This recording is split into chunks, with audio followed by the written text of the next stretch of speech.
Okay, people, welcome to the weekly meeting of کانون. Just a little bit of background. کانون, Iranian Cultural Association, started in 1982, and since 1982 up to today, they have for more than 42 years, we have weekly meetings during these 40 years. And every week we have a program, a speaker, or some cultural event. So that's a long-standing cultural organization that we are active in that. So before Firuze start talking, I'm just telling you the programs of the next week, month of February.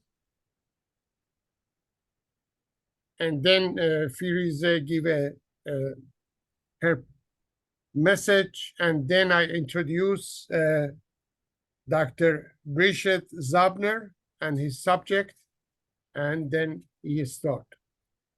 Okay, the Iranian Cultural Association in Washington, D.C. metropolitan area, February 2024 program. Monday, February 5th, our speaker is Dr. Mehrdad Darvishpour from Sweden. Subject of his topic is that how did the popular uprising of 1978 turn into a regressive revolution? Monday, February 12th, our speaker is Ruben Markarian from France. His subject is a look at the Iranian Revolution of 1978 on the 45th anniversary of this revolution. Monday, February 19, our speaker is Dr. Bahram Gerami from USA, from California. He's going to talk about Khosrow and Shirin romantic poems looking flowers and plants in Nizami Ganjavi poems. Monday, February 26, our speaker is Reza Fani Yazdi from California. He's talking about Iran's position in the tension between America and China. Now, Firuze is going to give the message of a Human Rights Committee of Kanun. Please. Can you hear me? Yes. Yeah. Okay, thank you. Good evening, everyone. One of the Kanun's goals is to bring attention to the human rights abuses and horrific rate of executions in the prisons of the Islamic Republic. Below are reports issued by Amnesty International and Iranian Human Rights Organization. Iran's Human Rights Organization had previously reported on November 30th that the total number of executions carried out by the Islamic Republic in 2023 had already reached a staggering 707 individuals, an unprecedented figure in the past 8 years. The Iranian authorities' executions of 2 men after egregiously unfair trials mark a harrowing descent into new realms of cruelty, said Amnesty International. On January 23, 2024, at dawn, the authorities arbitrarily executed Mohammad Qobadlu, a 23-year-old protester with a mental disability, following a process and ruling shrouded in secrecy. On the same day, they also arbitrarily executed Farhad Salimi, a man from Iran's Kurdish Sunni minority whose decade-long pleas for a fair retrial, excluding torture-tainted confessions, were ignored. Together with 61 female prisoners of conscience of Evin, to protest the execution of Mohammad Qobadou and to stop the execution with a symbolic approach, I will go on a hunger strike tomorrow, Thursday, 25th of January, announced Mehdi Yarahi, a celebrated pop singer, and posted this intention on his X, formerly known as Twitter account. They said, this is a move to keep the names of the executed alive and to save hundreds of individuals awaiting executions in the prisons of the Islamic State. The Islamic regime executed 4 political prisoners at dawn on Monday, today, identified as Mohammad Faramarzi, Mohsen Mazloum, Wafa Azarbar, and Pejman Fatih. You know, those individuals that were executed are also in the poster that you see, you know, in my background, and some of the members of the Human Rights Committee. Thank you very much for your attention. Thank you, Firuze, for your announcement. And now I'm talk about Dr. Haim title of a speech today, Stop Israelis, Genocide, Apartheid, and Occupation. Briefly, I read Dr. Bresheeth-Zabner bio.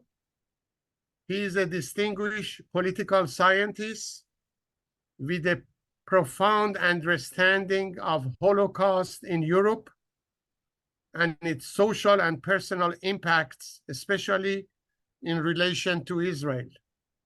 He has taught at leading universities across Europe and has been invited as a guest lecturer at numerous institutions worldwide. His extensive knowledge of Middle East position him as a key voice in discussion on regional conflicts, including the ongoing war in Gaza. As a versatile intellectual, he is also a filmmaker, photographer, and a respected scholar in film studies. He holds a position as a professional research associate at the School of Oriental and African Studies in London. Among his notable works as the editorship of the Gulf War and the New World Order, co-edited with Nira Yuval-Davis, and the authorship of the Holocaust for Beginners, co-authored with Stuart Hood. His filmography includes A State of Danger, 1989, a documentary on the first Palestinian Intifada, and London is Burning, which reflects on the 2011 London riots. Bresheeth-Zabner has contributed to publications like the Israeli Haaretz and Cairo-based Al-Ahram weekly. His recent book, An Army Like No Others, delves into the intricacies of the militarism in Israel, shedding light on the fundamental aspects of the conflict. Dr. Bresheeth, you have between 50 to 60 minutes about your speech, and then after that, we have question and answer and comments. Please go ahead. Thank you very much, and thank you for your kind words. I'm very honored to be invited to speak to you, and I'm glad that I asked a number of you to introduce yourself and your background, because it gives me a better chance of understanding this, the audience of this meeting. And I'm very impressed by the wide range of different disciplines that people are working in and researching in across the group. It's a very impressive group. I will say a few words about myself in honor of you, because you have done the same to me. I'm an Israeli Jew. I wasn't born in Israel. I was born in a refugee camp after the Second World War in Rome. Both my parents have survived Auschwitz. They were Polish Jews, and like most Polish Jews who survived, there were about 150,000 who survived. They have lost all their families. Both families on both sides have perished in the Holocaust. And I came in 1948 when I was 2 to Israel, and I grew up in a place called Jabaliyah, which is part of Jaffa, very near Tel Aviv. I'm mentioning it because the people living there were 2 communities.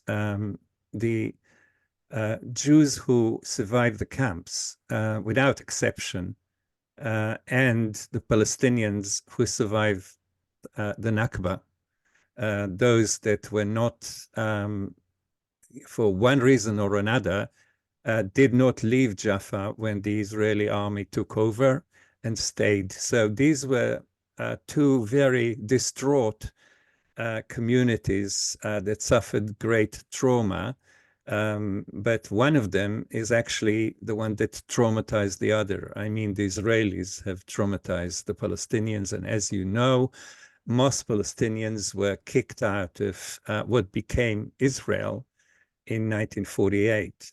750,000 of them were ethnically cleansed, if you wish.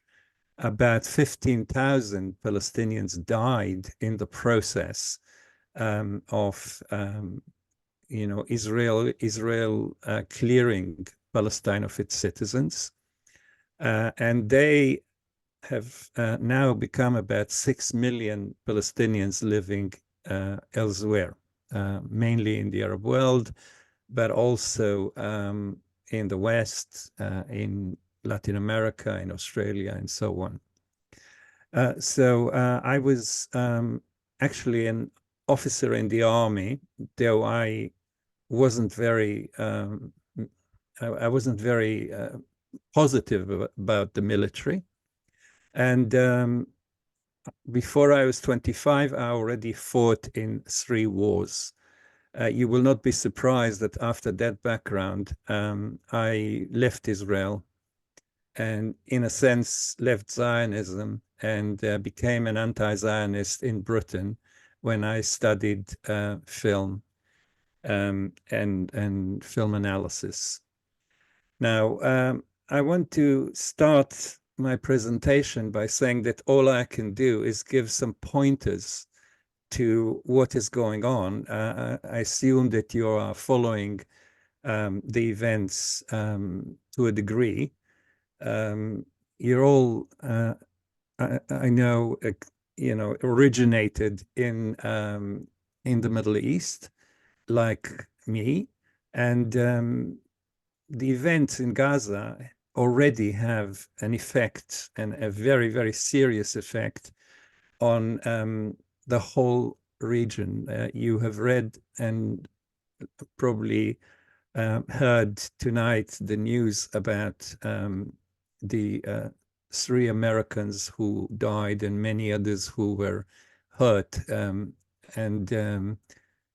this is raising the temperature in the whole Middle East to a very, very worrying danger point. I want to try and paint the picture not from the 7th of October, but of course from earlier. So in short, we can say that basically Israel, as we know it today, is a result of settler colonial project that starts in the 19th century.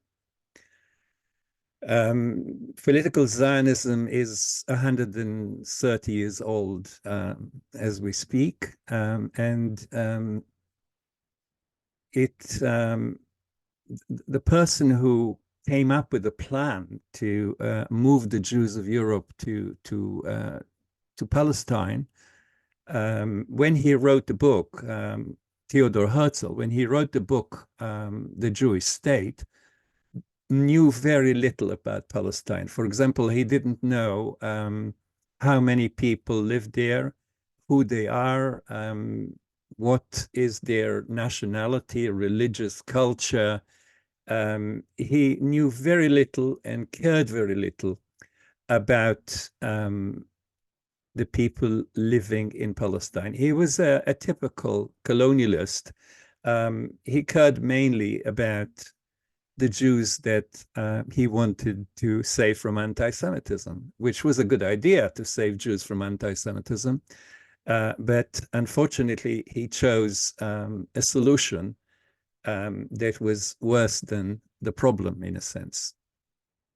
So ever since the end of the 19th century, but definitely since 1905, Jews have moved out of Eastern Europe. Eastern Europe is where the main pogroms and anti-Semitism and anti-Semitic attacks against Jews took place after 1881. And these attacks, these pogroms, were actually supported and initiated to a great degree by the Tsarist regime in Russia, which at the time also controlled what today is Poland and Belarusia.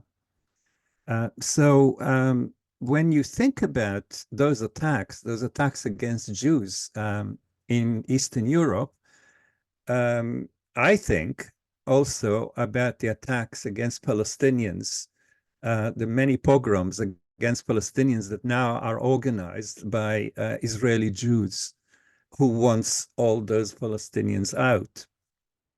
This is a very sad historical parallelism, yeah, the parallel and the similarity of racial hatred that Jews like my family have suffered and many others has now turned into a similar treatment that Jews are meting out to others in Palestine as a result of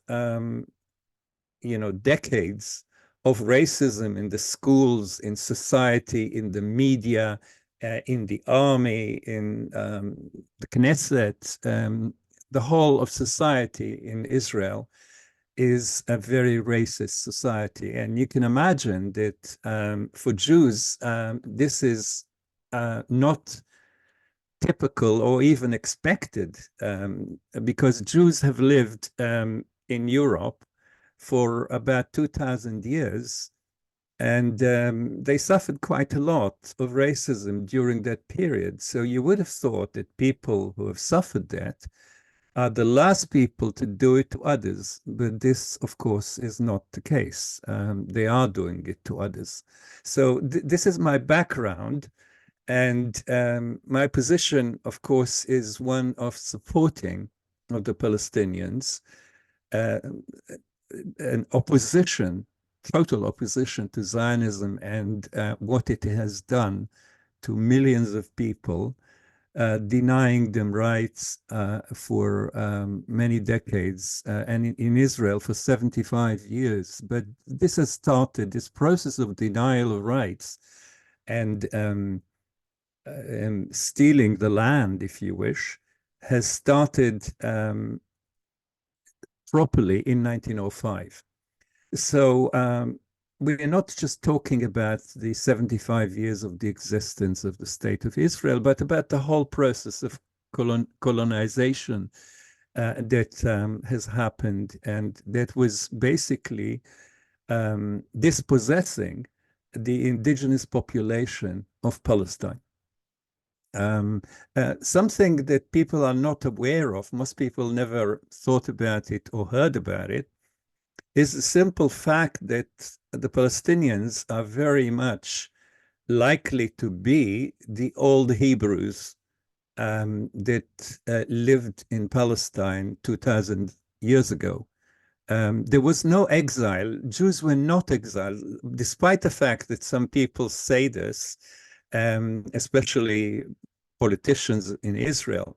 There was no exile of Jews from Palestine by the Romans 2,000 years ago. Jews lived in Palestine at the time that Palestine was actually, like a hole in the wall. It wasn't really the center of culture or of commerce in the period. And those Jews that were well qualified and wanted to succeed would move to places like Rome or Greece.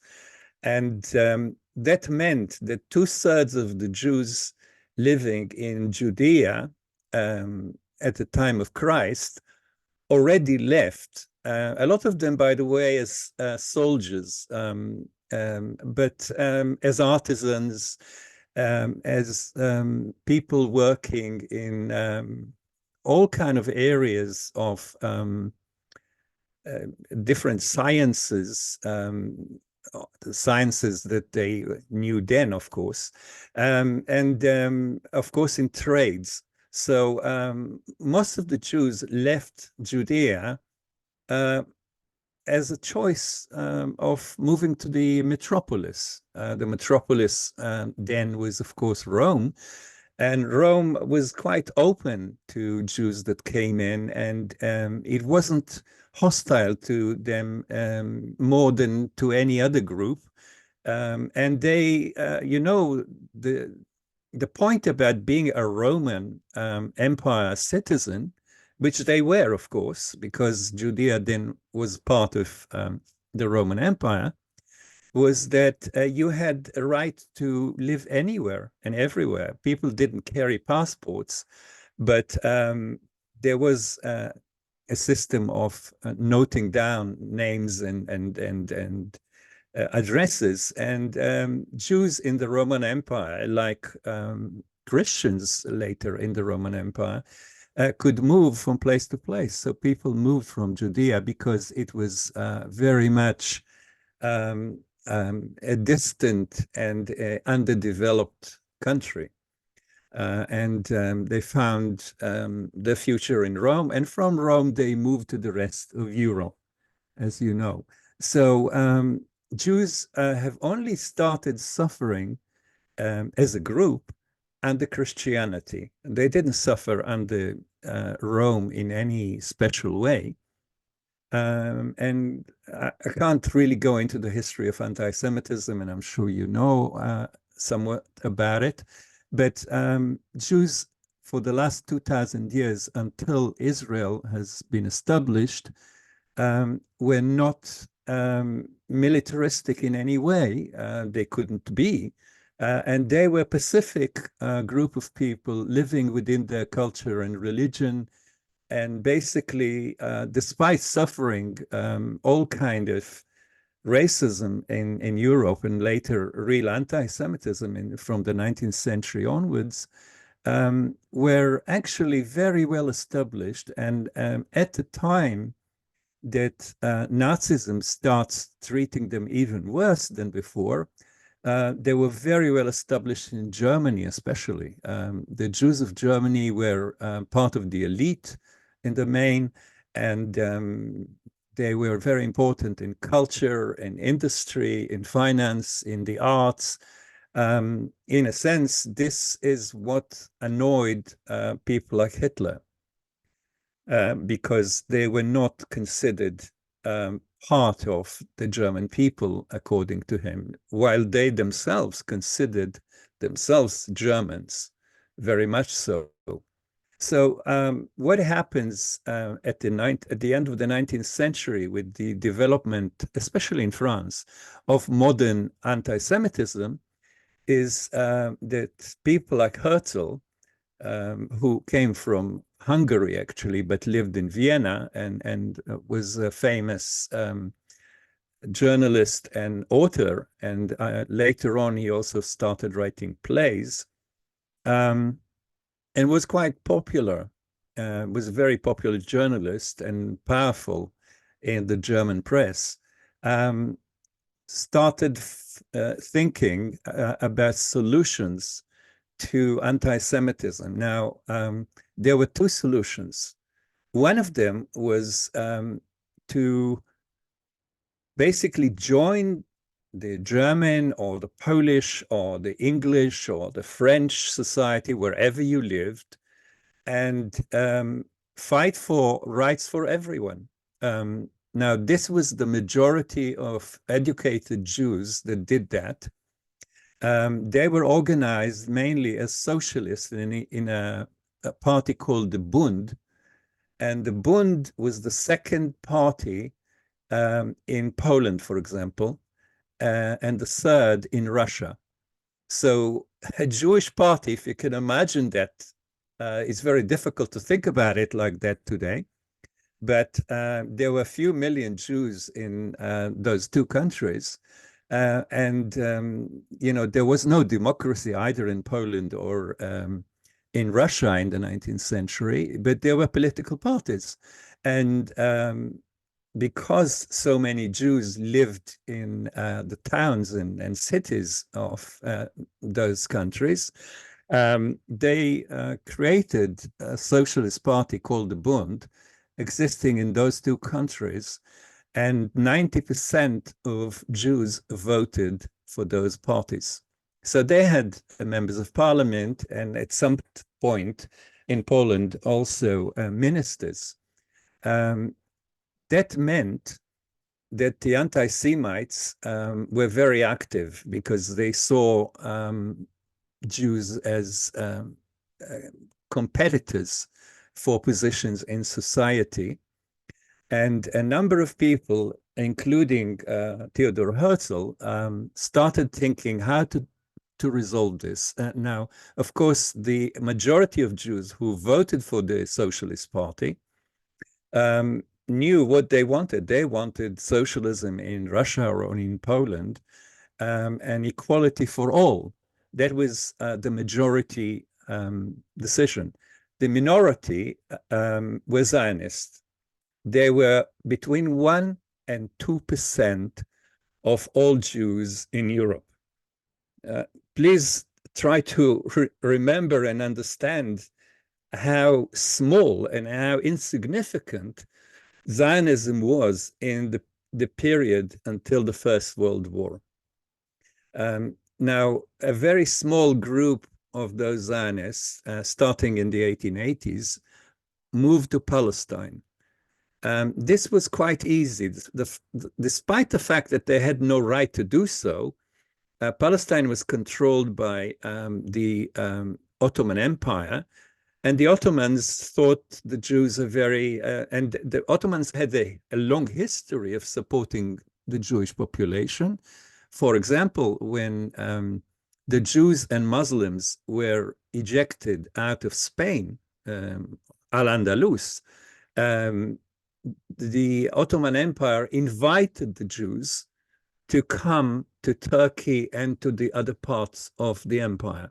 So this was a very interesting development, and Jews found very important positions in Egypt, in Baghdad, in Syria, in Morocco, and of course in Turkey, as ministers, as advisors to the Sultan. And so the history of the Turkish Ottoman Empire, which, controlled quite a lot of the Muslim countries until the empire falls in the First World War, was very, very open to Jews.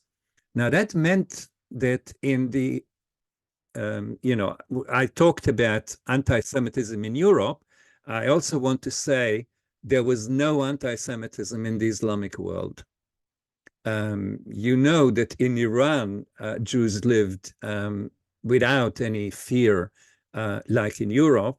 But this was not just in Iran, it was everywhere where there were Muslim rule.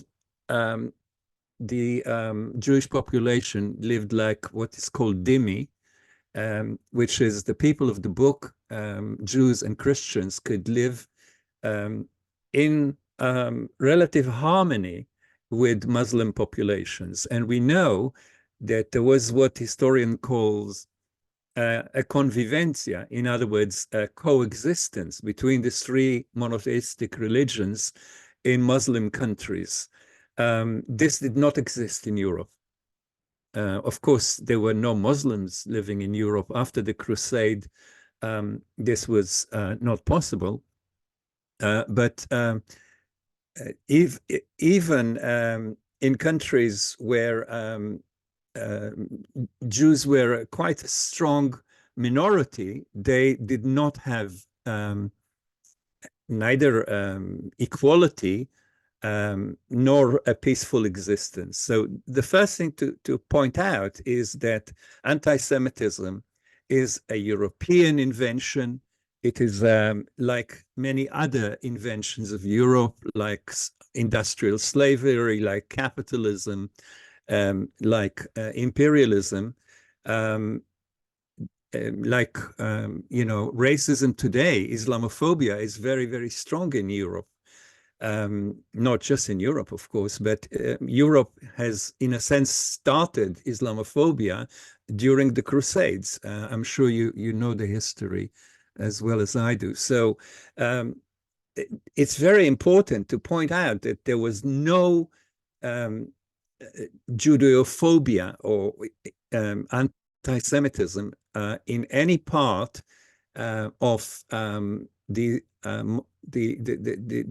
Turkish Empire. The Ottomans were very open. Now, that meant that when Herzl thought about bringing the Jews from Europe to the Ottoman Empire in Palestine, he knew that the Ottoman Empire is not anti-Semitic.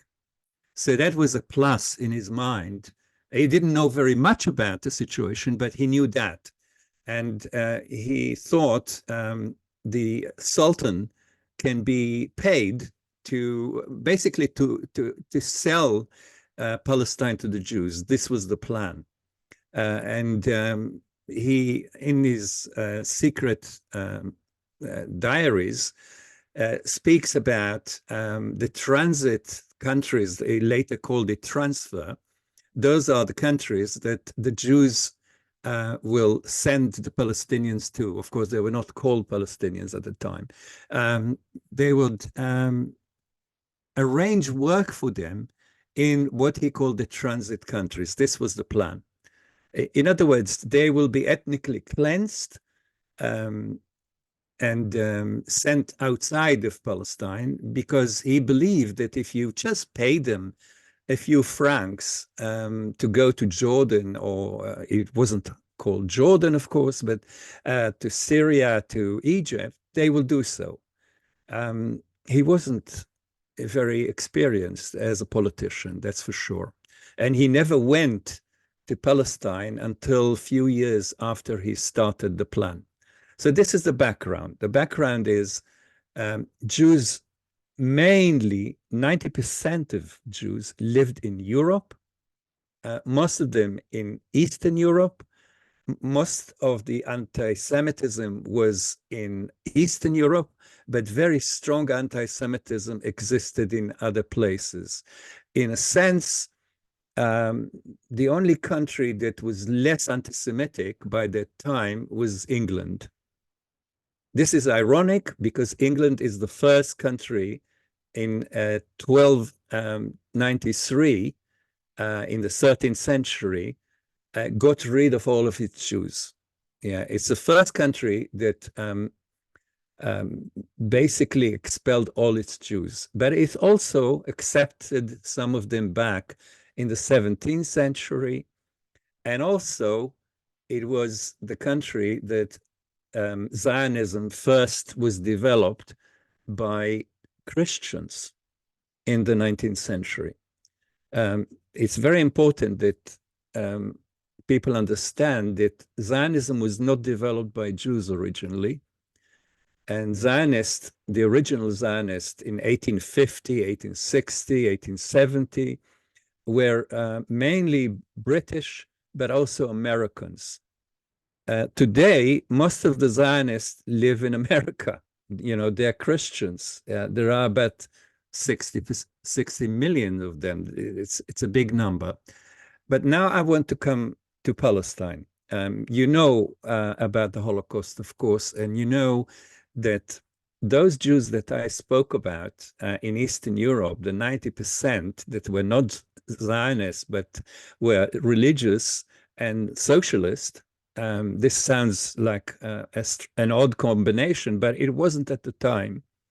They were the people who Hitler destroyed. So in a sense, Hitler made Zionism, not that he meant to, but he made Zionism stronger because all the anti-Zionist Jews were destroyed. Amongst the 5.5 million Jews that were destroyed, there were very few Zionists. The Zionists were already in Palestine.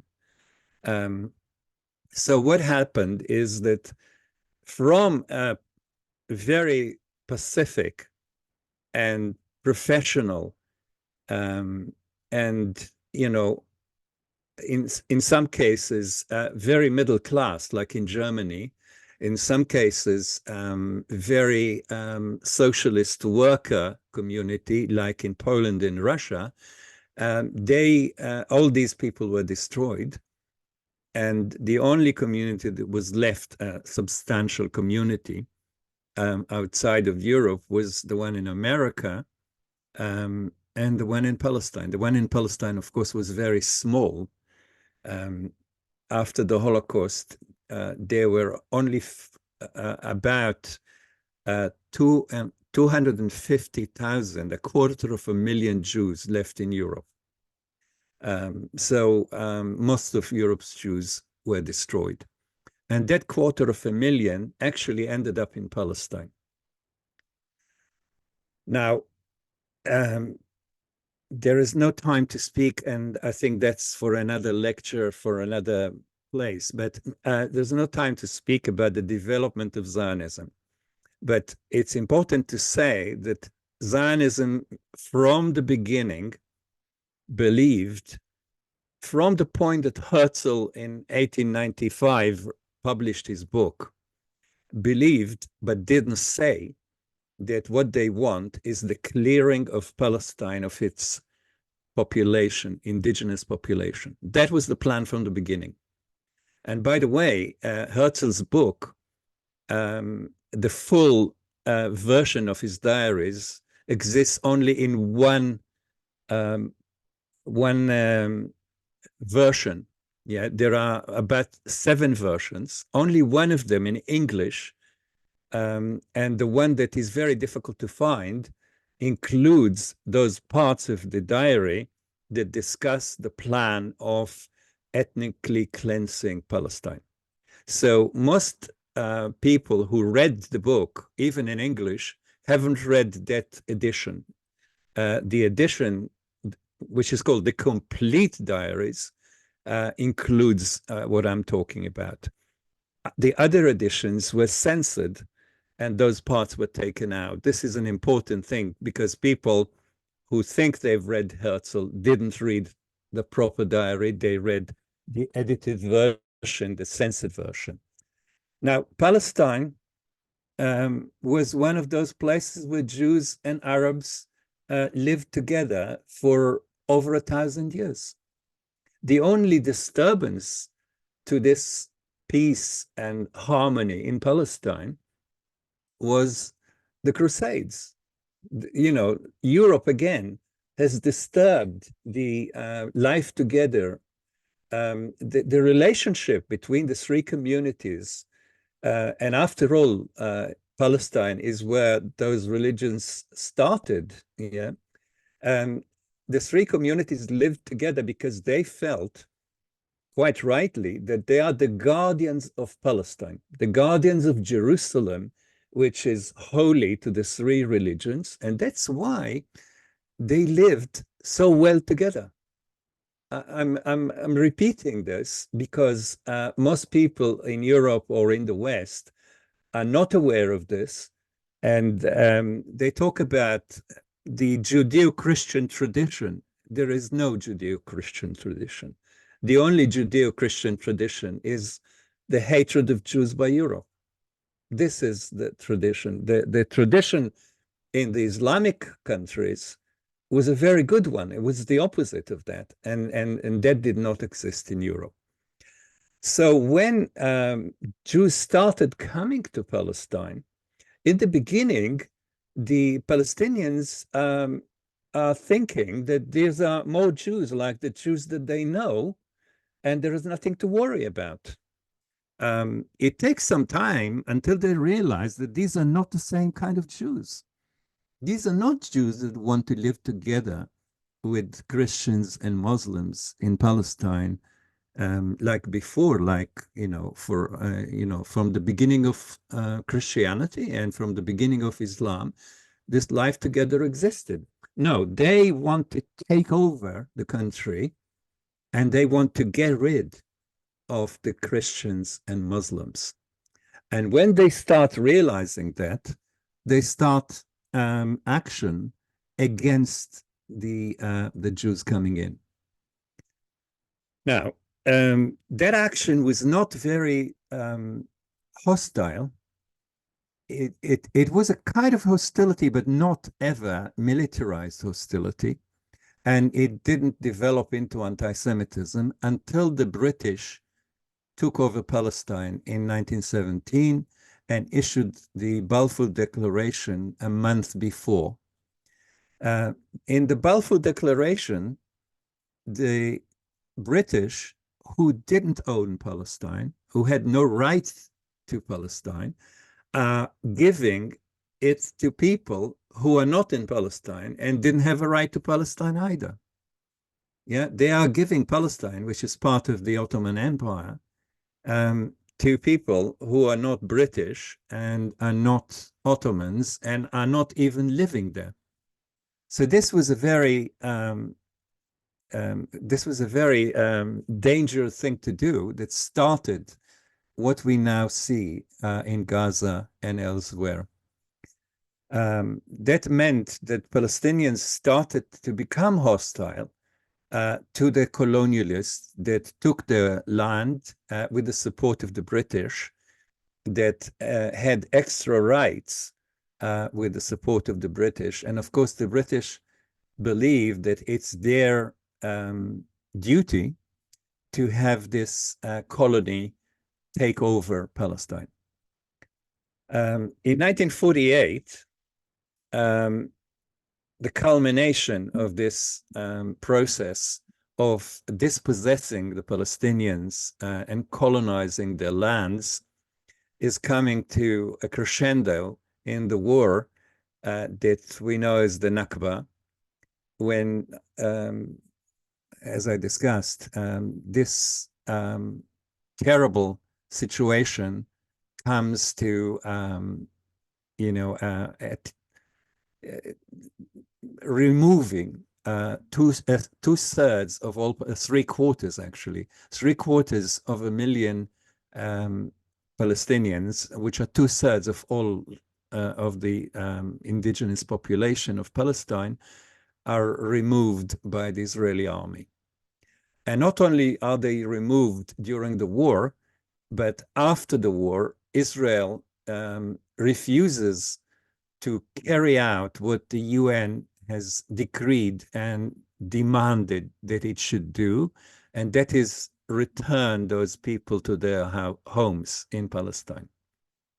Israel decides not to allow a single Palestinian in, and this is still standing.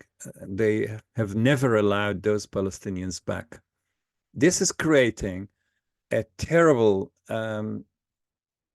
center of conflict in the whole of the Middle East, because those Palestinians found not a home, more a tent, normally, in many other countries, unwilling. They were refugees and believed that sooner or later they will be allowed in, but that has never happened.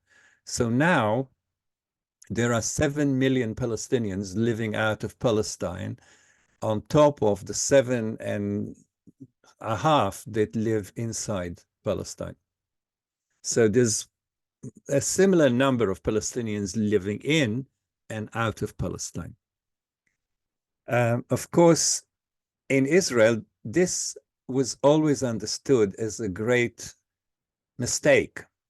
In other words, some of its historians have written that this was a mistake not to get rid of all of them.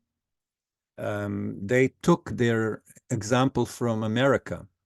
There is a very good reason why Americans and Israelis are so friendly, because the Americans have got rid of the indigenous population, as you know, even before they were called Americans. They were British and French, etc., but they have removed by different means, mainly by murder, by disease, by dispossession, 15 or 16 million indigenous Amerindians, and took over the whole country. It's a huge country.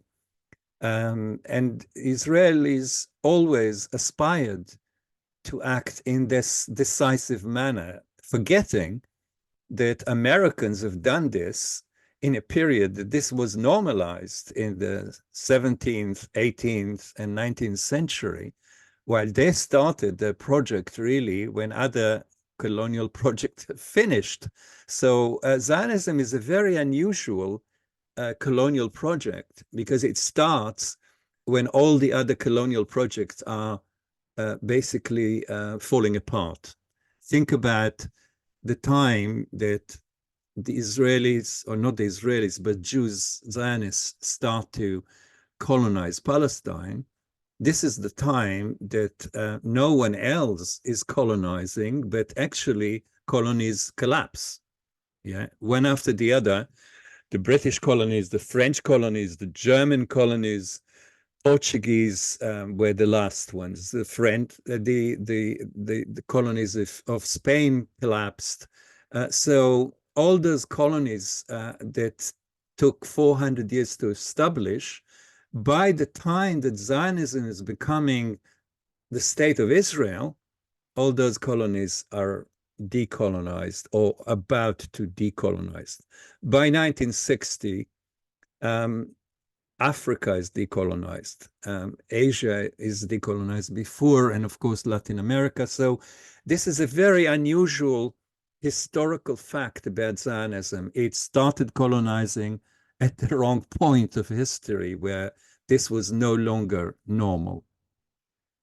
Now, in Israel, this was always understood as the mistake of 1948.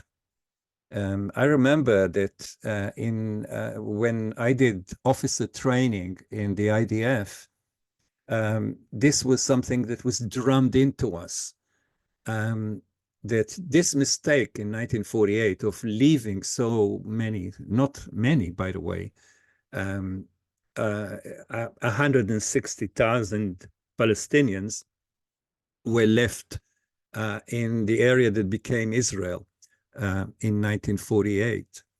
And of course, I grew up with some of those children of the people who stayed.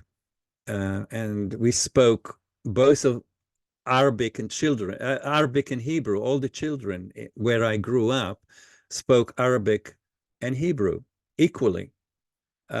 because we lived together. And I didn't know until I went to school that there is anything wrong with those children, because until you study racism, you don't know it. You have to study racism. Some people studied it at school, and others studied it at home, and many studied it in both locations. But at home, my parents were very opposed to racism and to the hatred towards Arabs. My father, who was a building worker, worked with Palestinians all his life, and I didn't learn it until I came to school. So in schools, the separation between Jews and Arabs was in most of Israel. In most of Israel, Jews and Arabs did not study together. It's really important that I did study together with Arabs, because I lived in a place where Arabs lived. And this was only one of 3 locations in Israel where we studied together, and we played together, and we lived together, and we lived in each other houses, etc., flats, coming to bring food to each other, etc. In the same way that life was held in the Ottoman Empire for so many generations. So these were very few places in Israel that this was possible. There were only 3 places that this was possible. In the rest of Israel, what we had is rampant racism, but nothing like there is now. But Israel from the beginning was a plant of Western capitalism. It conceived itself as that, and it acted as that, to begin with, of Britain, later of France, and after 1967, it became an instrument of the United States. And I don't need to tell you, because most of you are in the United States, or maybe all, that if there is a partner that is forever, in the words of Joe Biden and Nancy Pelosi, it is Israel.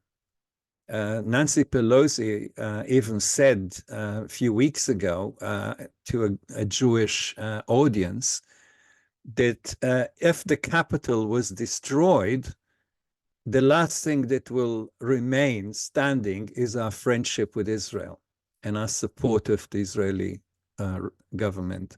So this is a relationship of a colonial nature, but a very strong one, and a very damaging one to my mind.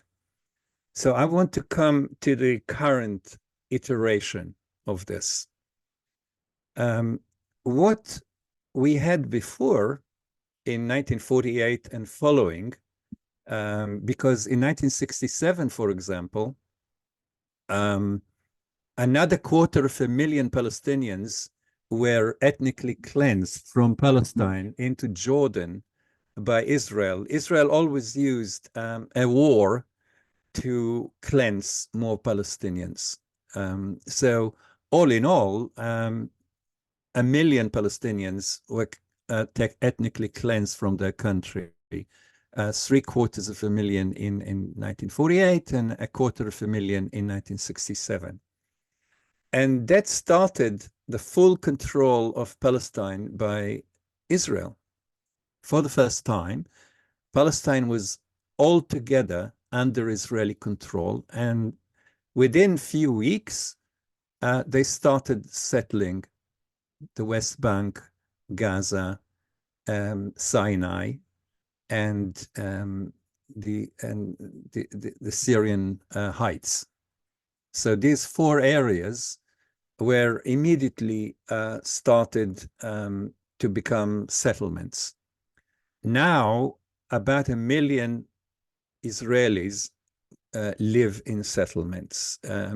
the biggest part is around Jerusalem, but if you take into account everything, for example, the Golan Heights as well, there's almost 1 million Israelis settled in Palestine and around.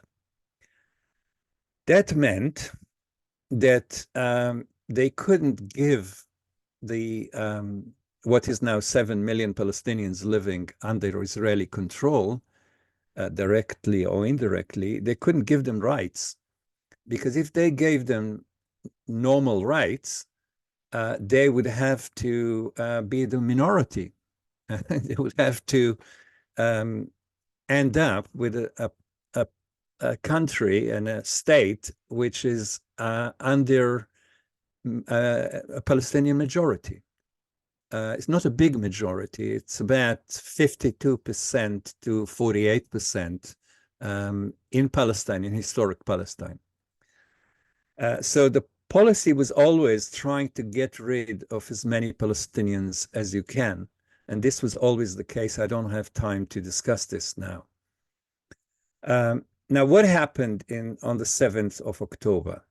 Remember that Gaza was under blockade, an illegal blockade, a total blockade for 17 years. Life in Gaza was already terrible for many decades. And the UN said that by 2020, it will be not possible to live in Gaza. This they said in 2016.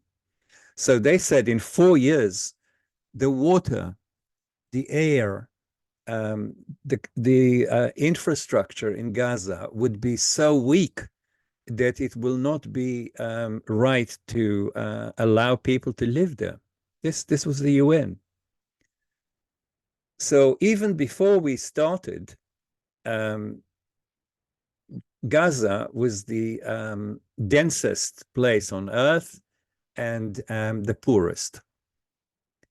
Now, what happened on the 7th of October is very interesting. In the history of colonial liberation, I think there is no example of an attack like the attack by Hamas on the Israeli positions and villages, kibbutz, villages in Israel.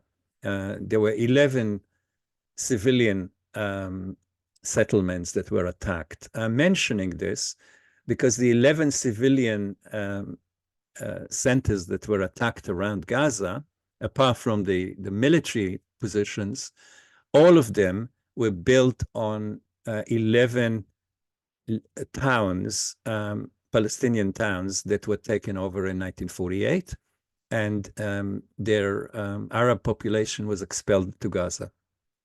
So ironically and symbolically, the Hamas attack was a return to Palestinian towns of 1948.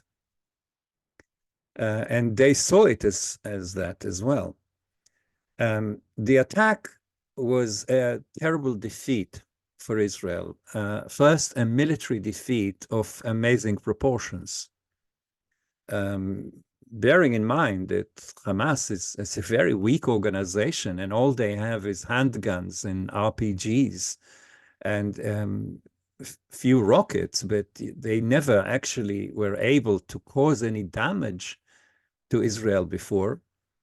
For them to have killed about 1,000 Israelis,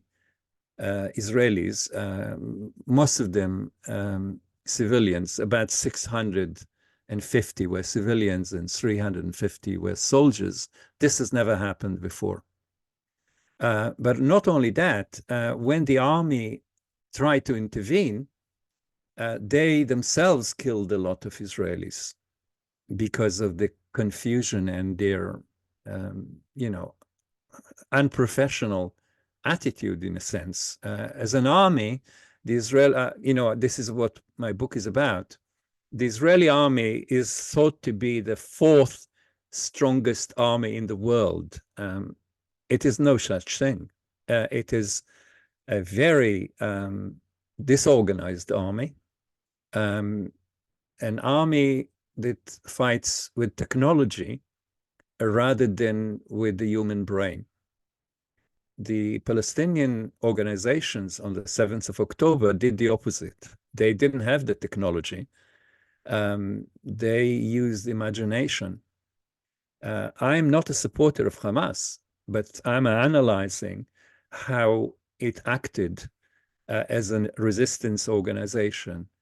Now, of course, they're called terrorists in the United States and also in the UK and also in Europe. But we're used to that. The ANC in South Africa were called terrorists. The IRA in Ireland were called terrorists. The FLN in Algeria were called terrorists, and so on, until they liberated their countries. So this is, in a sense, standard. Enemies of colonial occupation and settlement are called terrorists, but they are really the people whose country we're talking about. And as an Israeli Jew, I have to be open about this, and we have to understand that. So first of all, there was a military defeat. In other words, Hamas proved that the Israeli army cannot defend the citizens of Israel. It didn't manage to. It's a great shock. And secondly, the shock was also a social one, not just a military shock, because, and that's an argument I develop in my book, the Israeli nation was built by the army. This was the institution that built the nation. And everyone in Israel is part of the army. It's a popular army. So the defeat by Hamas has hurt every single Israeli because they all go to the army, like I did. And then started a genocidal attack. Nothing less than genocide. And I think the ICJ is already inquiring into this genocide because they also believe that there is something to inquire into. Otherwise, they would have said, no, we don't accept what South Africa is inferring. And this was not genocide, and we are not going to inquire into it. They didn't say that. They said the opposite. So I think everyone who is not a lawyer, and I'm not one, can look at the news coming from Gaza and decide for themselves. And most people in the world understood this as a genocidal, cruel, brutal attack on people who actually did nothing wrong to Israel. If Hamas attacked Israel, why kill 40,000 civilians? I'm saying 40,000 rather than 28.5, because more than 10,000 people are under the rubble and probably will never be found. Remember, almost 20,000 of those are children. This is more dead children than in the rest of the world since in all the wars fought in this century. This is a terrifying number. And for me as an Israeli Jew, it is especially terrifying that this is done in my name. So I want to start wrapping this up so that we can converse through question and answer. And I want to say, Israel is calling itself a Jewish state of all Jews. Well, this is a lie. I'm definitely not happy with Israel as my state. I hold an Israeli passport, but I am not living there because I would not be able to. But I also know thousands of Jews in the UK, in our organization, for example, Jewish Network for Palestine, who think the same, who think that Israel is a militarized apartheid state. And the only way in which Jewish Israelis have a right to live in Palestine is in peace, in justice, and by agreement of the indigenous population. Without that agreement, without that goodwill, we have no right to live there. I deeply believe in that, and I'm acting to achieve such agreement in the future, and I have done so in the past in 50 years, without success, of course, with many others. So I want to end by asking a few questions. First of all, if this is a Jewish state, what is so Jewish about apartheid? Okay? What is so Jewish about racism? What is so Jewish about genocide? Genocide is something that Jews didn't do in 2,000 years of their history in Europe. It was done to them. So I don't think that our culture, our history, our religion are in any way leading us to what Israel has done in Gaza and in the rest of Palestine since 1948. What is so Jewish about stealing the land, about running pogroms against Palestinians?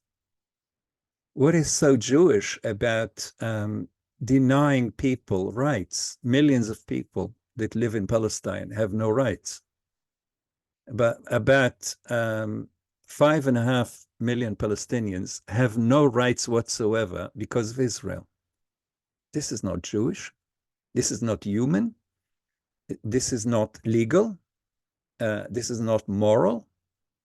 So I think what more and more Jews, especially in the United States, as you well know, through organizations like Jewish Voice for Peace, are saying to Israel, we are not with you. You are not speaking for us. We detest what you have done.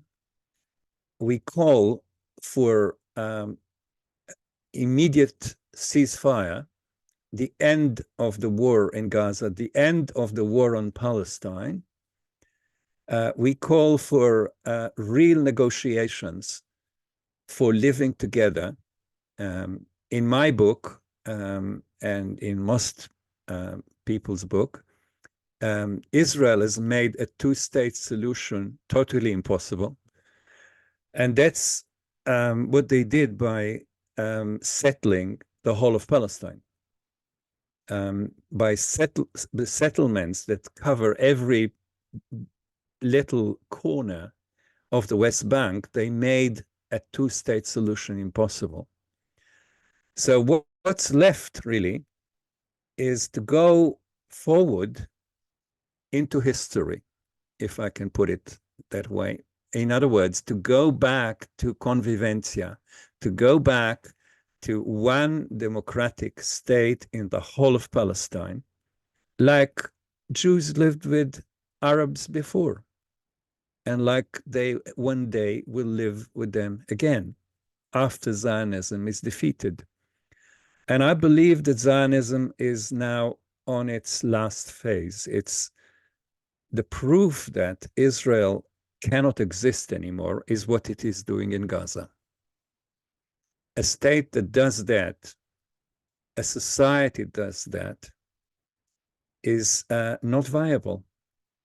It's not a full member of the human community. And no state is perfect, no doubt. But what Israel is doing is far from imperfect. And I want to end by saying that the most important thing that I think we now understand is nothing that happened before will happen again. In other words, nothing will be the same after the 7th of October. The 7th of October resets the whole situation in Palestine, in the Middle East, and also in the West. This is a war of the West, like the war in Ukraine, like the war they prepare in Taiwan, like the war that you're very involved in thinking about, and that is the war on Iran. Now they are involved in the war on Yemen, Iraq. They are talking about other Arab countries.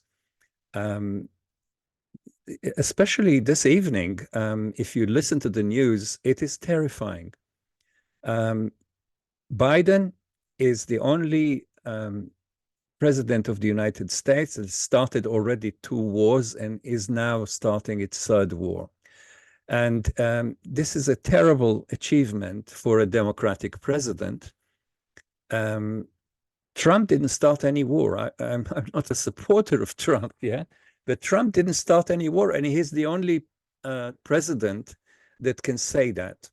Biden has achieved the impossible and the immoral. So this is a war that is financed, is supported, is armed by the West, and is destroying the Middle East, is destroying the life of millions of people. And we have to fight in any way we can to stop it and to start talking about life together, not just in Palestine, but in the Middle East altogether.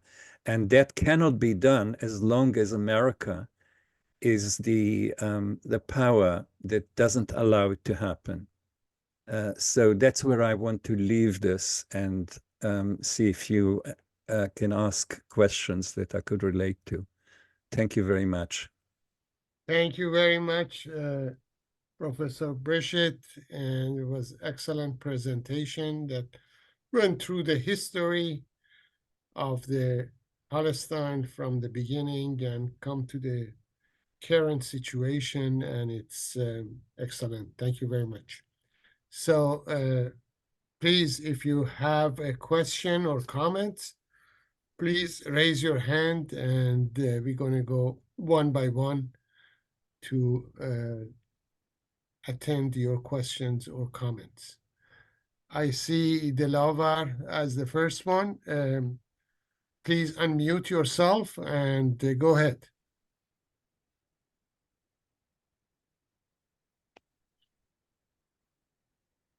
You're muted, Delavar, you're muted. Okay. Can you hear me now? Yeah. Thank you, Professor, for the excellent presentation.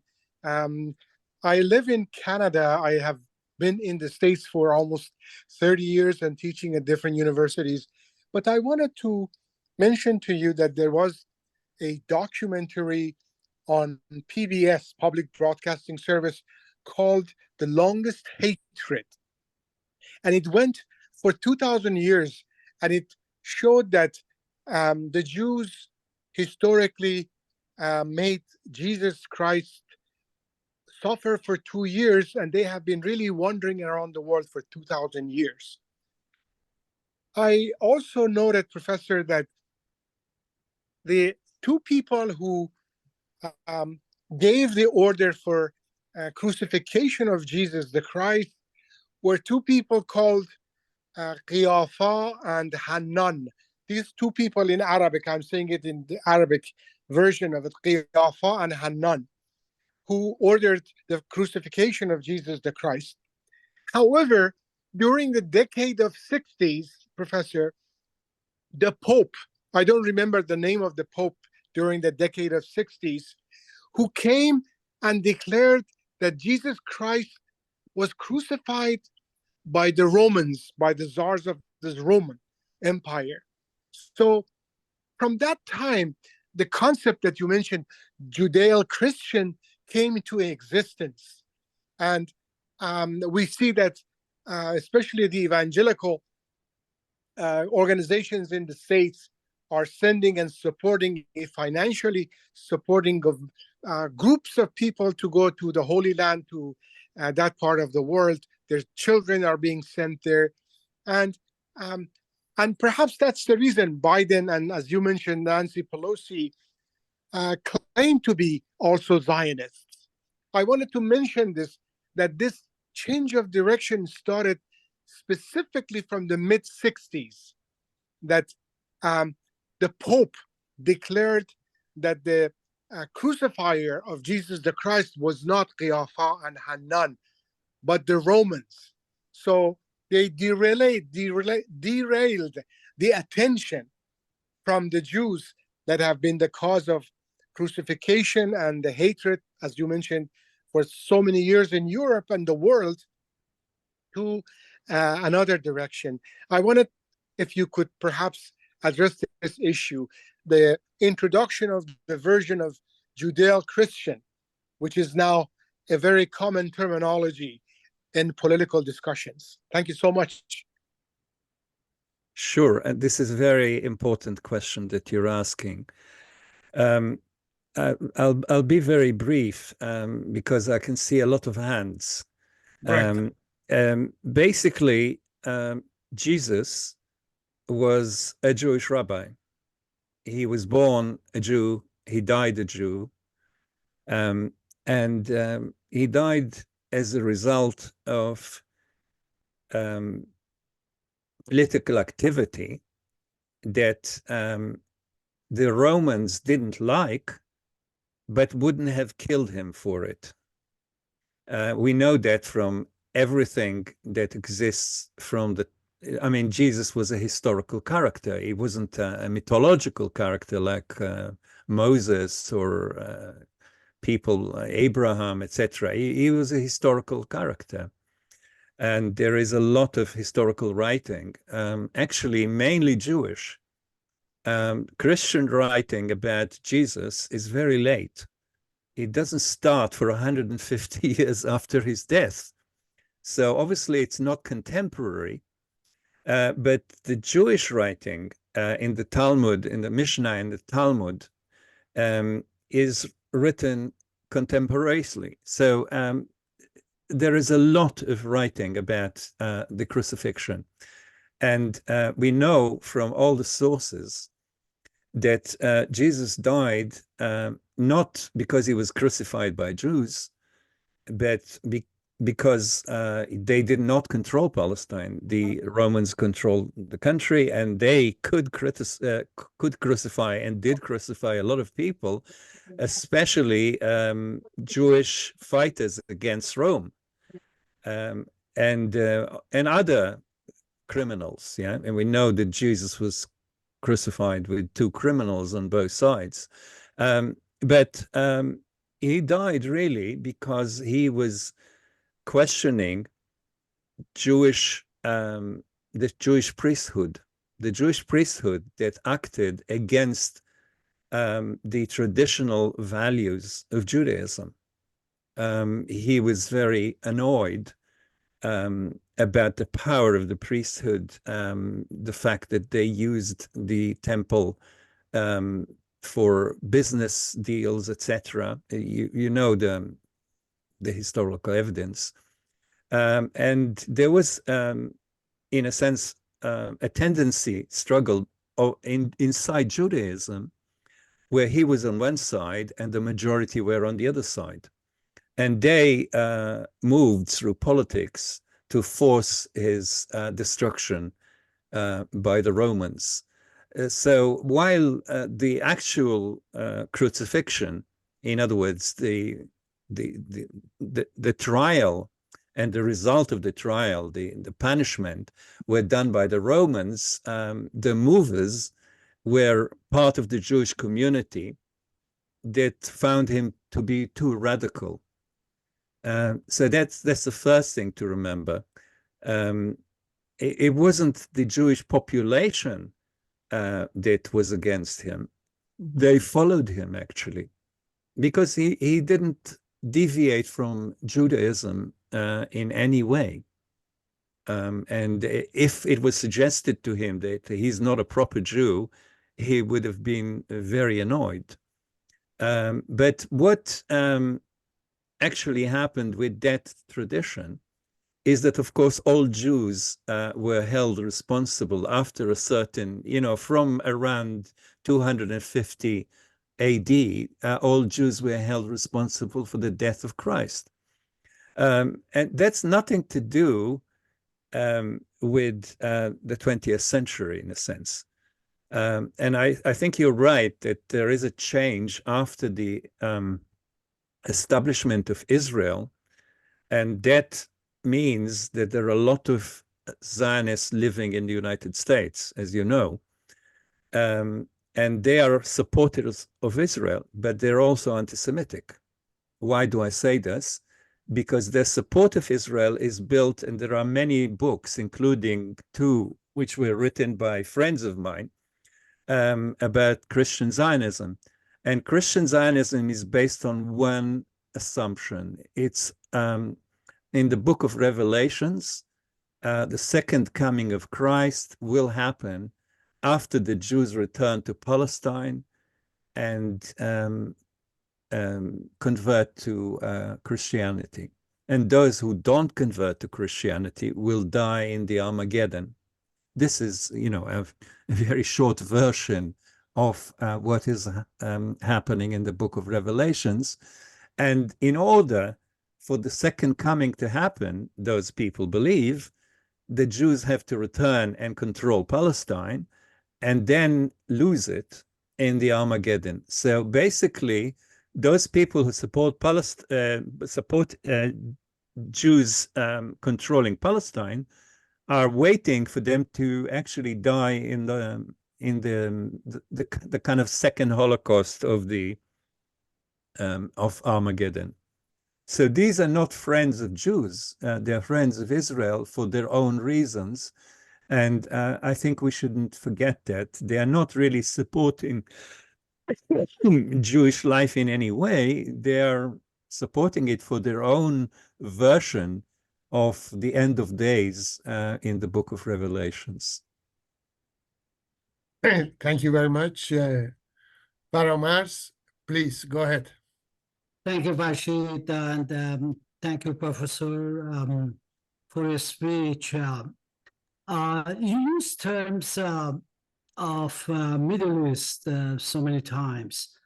So many of our speakers that in the past, they refused to use the term Middle East because this name was planned by the superpowers, and then there are some reasons for that. And they are saying that because of those reasons, we are not using Middle East term anymore.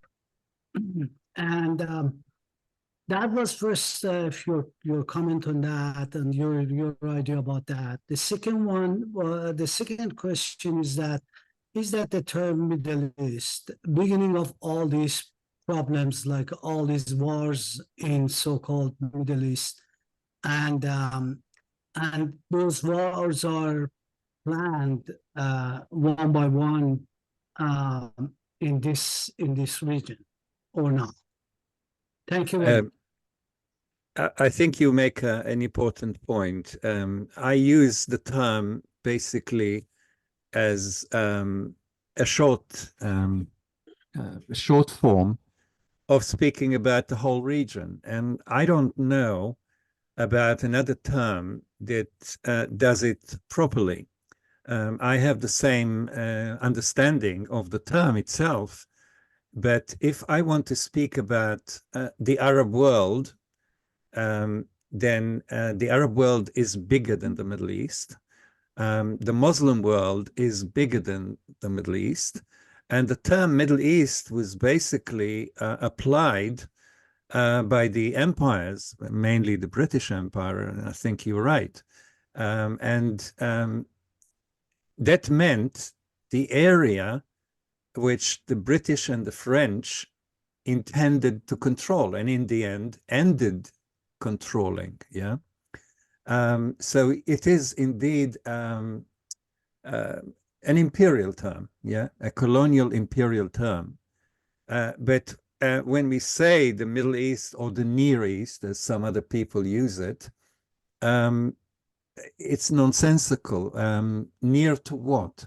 Middle of what? Yeah, and it's near to London, yeah, and to Paris, yeah, and it's in the middle of the British Empire. That's what they meant by the terms Near East and Middle East. However, in terms of clarity, if I want to talk about the area that is called the Middle East, I don't have another term for it. I have to have a list of countries. The second part of your question, I think I disagree with. No wars just start because you called the area a name that we don't agree with today. Yeah, I don't think that's the reason. The reason is not the name, but the people who invented the name, the empires that took over the Middle East. They are the culprits, not the name itself. The name has not caused any wars, but the British, the French, later the Americans, they have caused the wars. I don't need to tell you, you come from Iran, what the British and Americans did to Iran in 1953.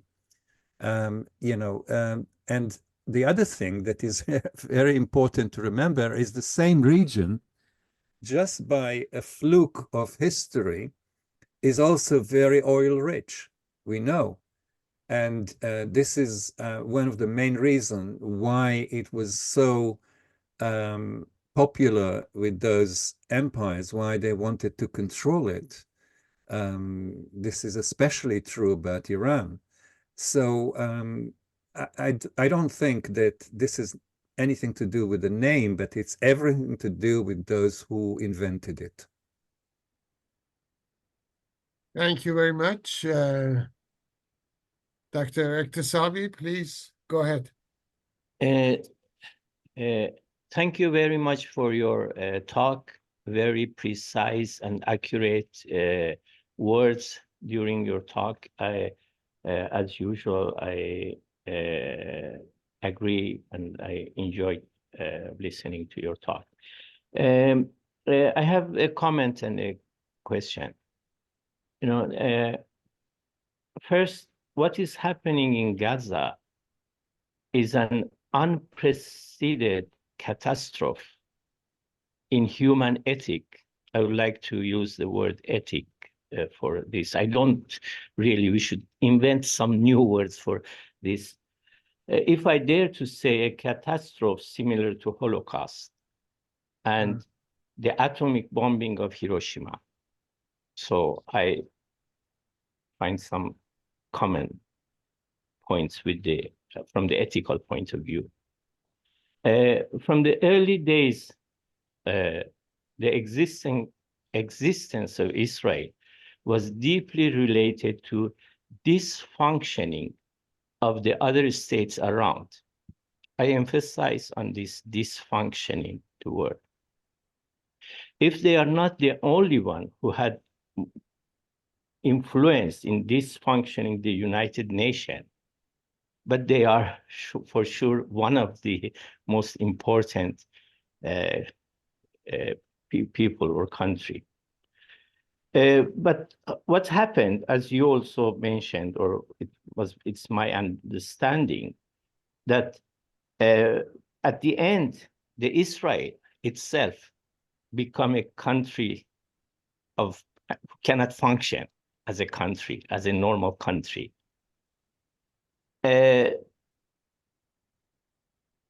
So the events that we see today shows that it's itself become a country without normal function and a normal state.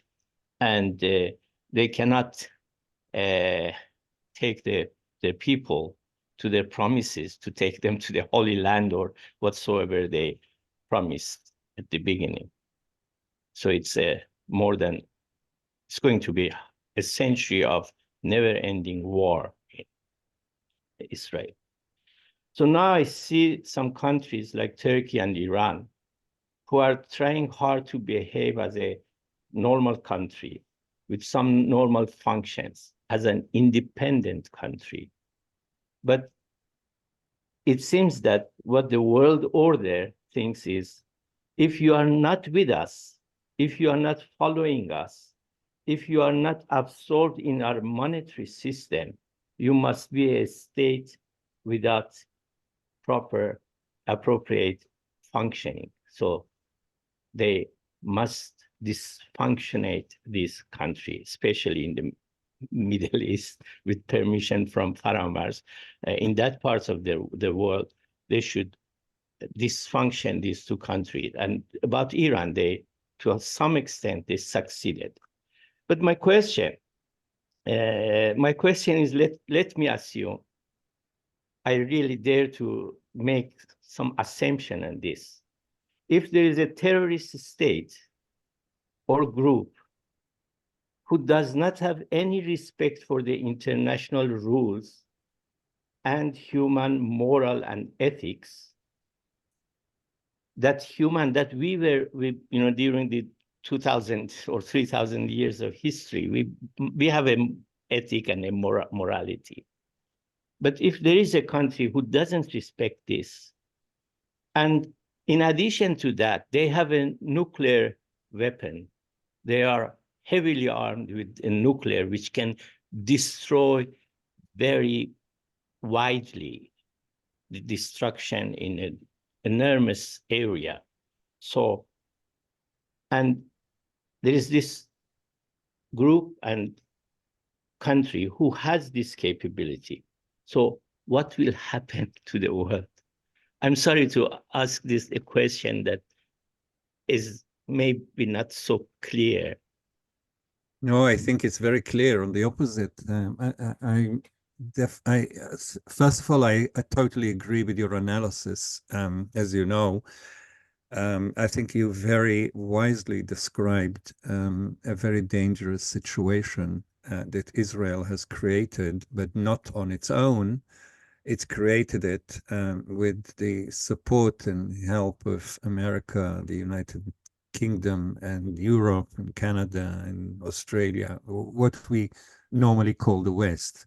Again, the West is a short form that some people will say is not accurate enough, yeah, like the Middle East, but we know what we talk about when we talk about the West. Now, I totally agree that the terrorist in this region is Israel, and always has been Israel. And the partners of terrorist Israel are indeed the Western countries that started it, like the UK and France, and now are running it in many ways, like the US. Without the US, Israel would not exist for 1 year.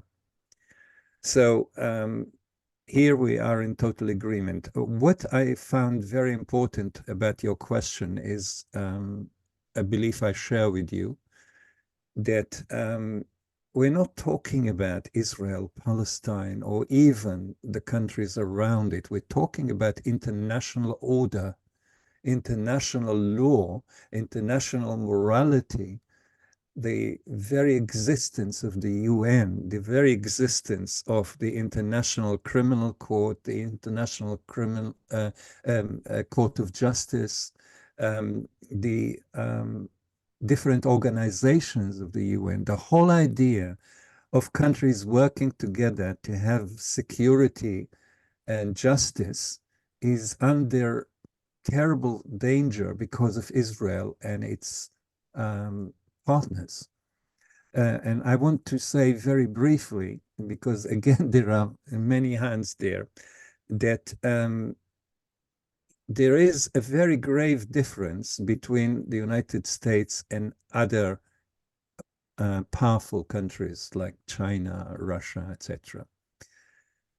The United States is the only country, and I don't need to tell you all this because you live in the United States, most of you, the only country that has around 1,000 military bases across the globe. China has 3. The Russian Federation has none. And no other country has military bases on any basis. So basically the difference, the great difference between American imperialism and Chinese imperialism, for example, is that Chinese imperialism is pacific in the sense that it is based on trade.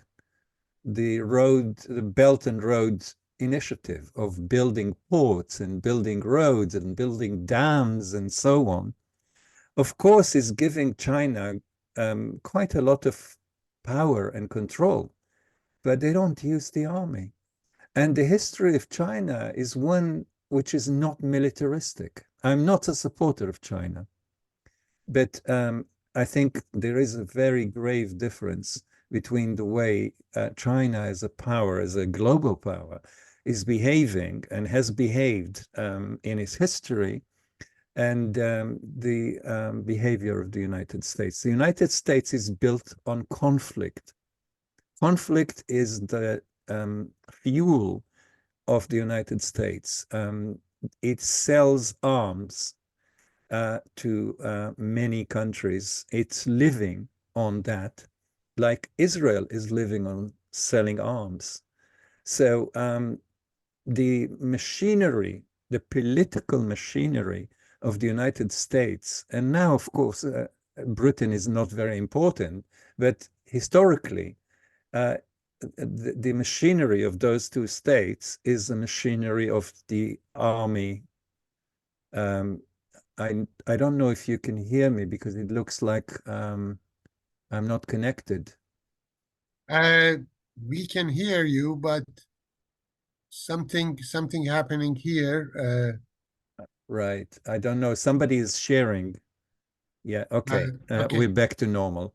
So, you know, I totally agree with you, Ali, that what we are seeing is a very grave danger to international order altogether, well beyond Palestine. And we can see this now in the Gulf and in the Red Sea and in Iraq and in Syria, and I think in Iran very soon.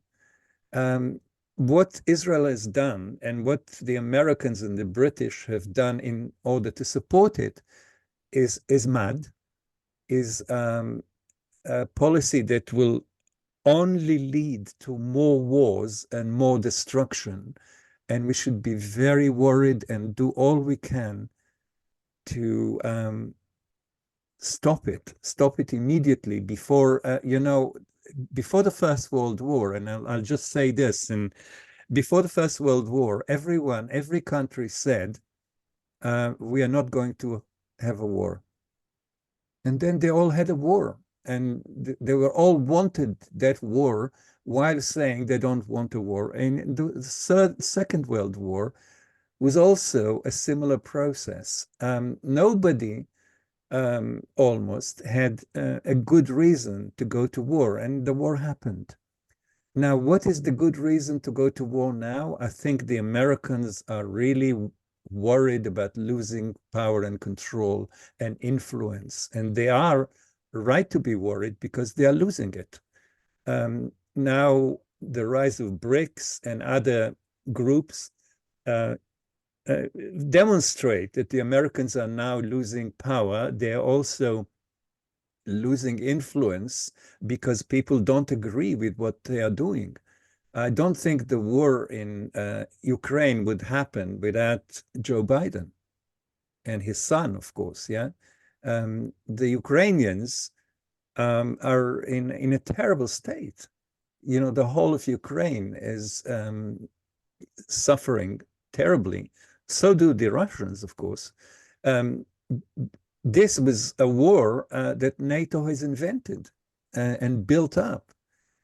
Like the war in Gaza, like the war that they are going to start. I don't know if directly on Iran, but it's just possible. They keep saying that we don't want a war with Iran, and Iran definitely doesn't want a war with the United States. It could only lose.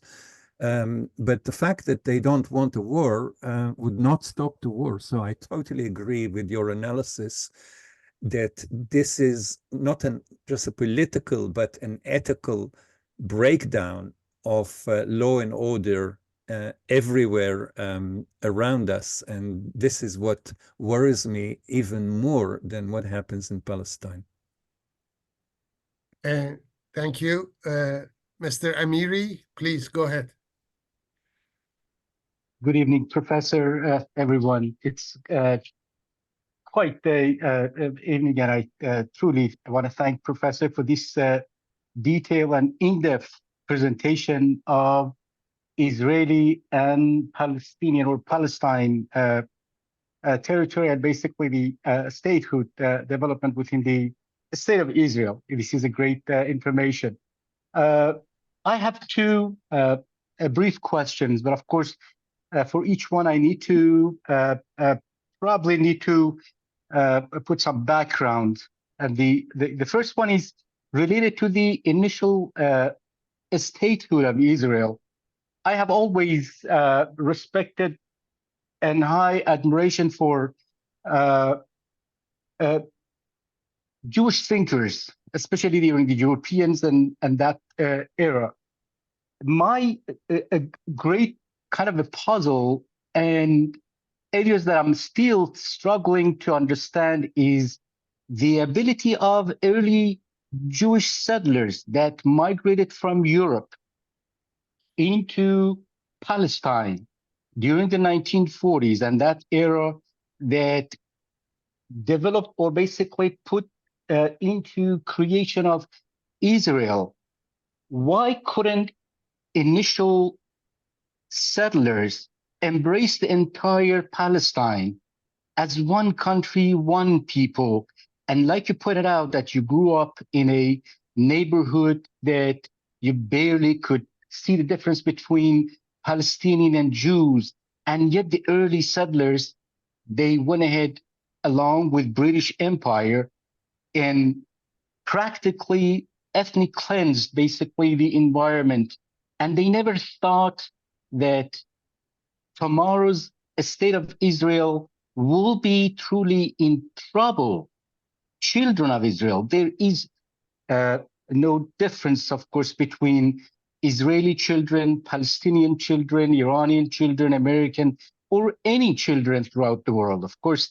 And seeing that, why the early settlers couldn't think that, despite the fact they were coming from advanced European democratic system and countries like, you know, Germany, other places, and yet they could not see this fact that it can come back and haunt the children of Israel at some point.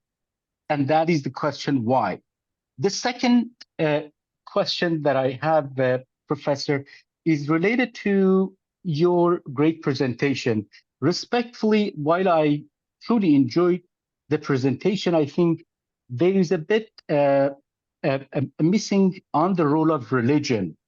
It seems that while you condemning or basically putting the Zionism under question, the Zionism itself, not necessarily as a ideology, but the way that it grew in the state of Israel, it turned out no different than what we see, let's say, in Islamist countries, for example, especially after Islamists like Khomeinism and the atrocities and inhumane Islam that was created in Iran, and the wave of it actually went through Israel, Palestine, Arab world, and the part of Africa, and destroyed the mentality of the people.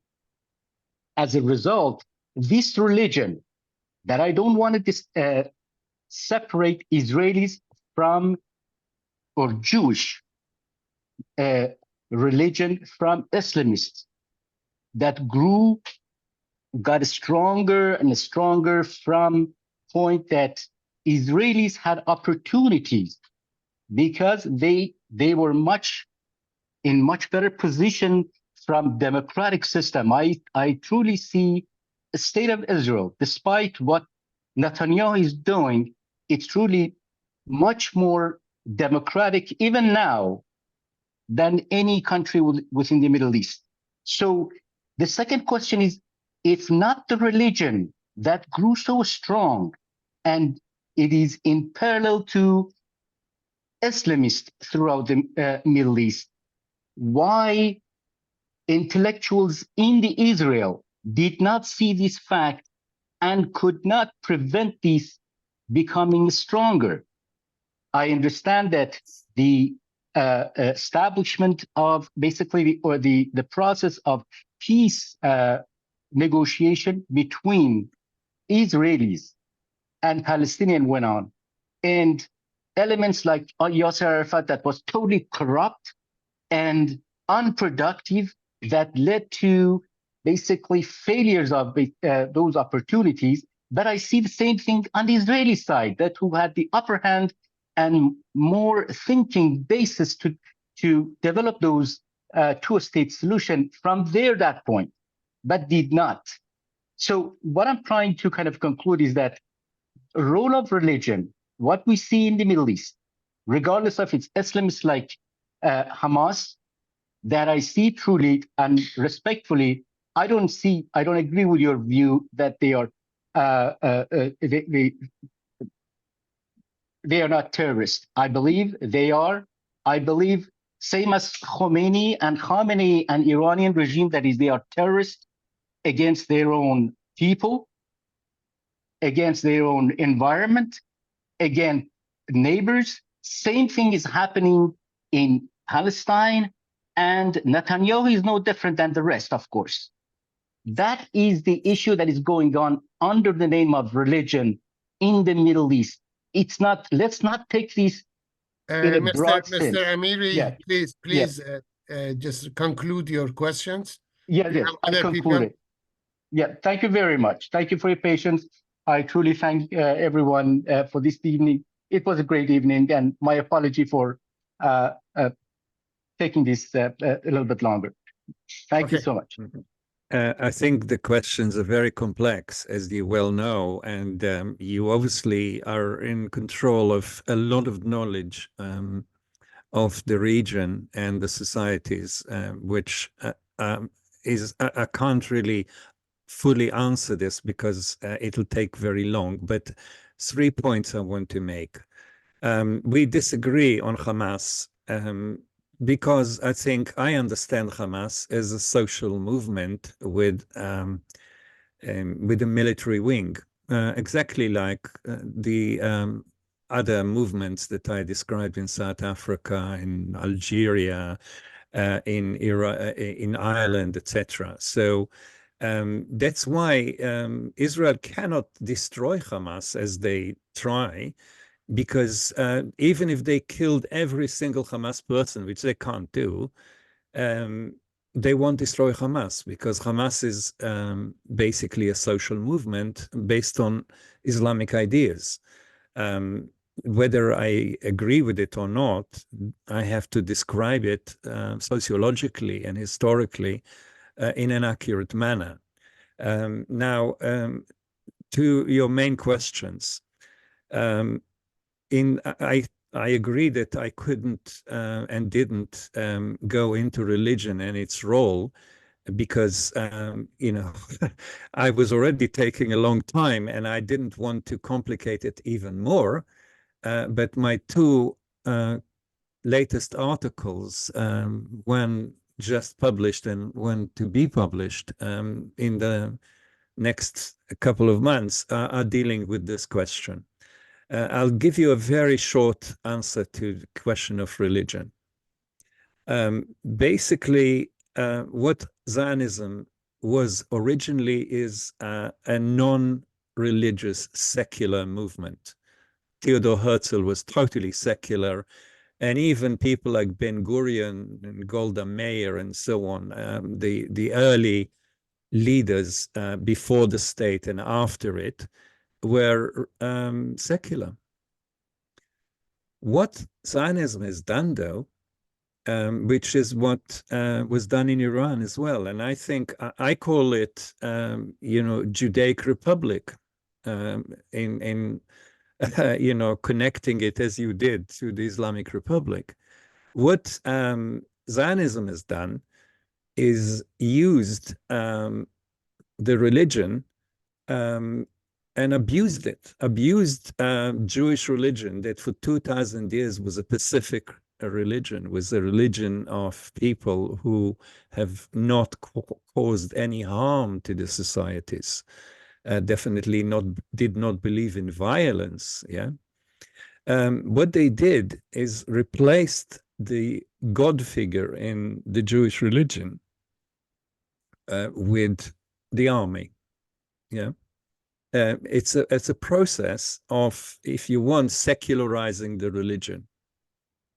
A very similar process, not totally similar, but a similar process has been happening in a number of Islamic countries, and Iran is the obvious example, and you know about it more than I do.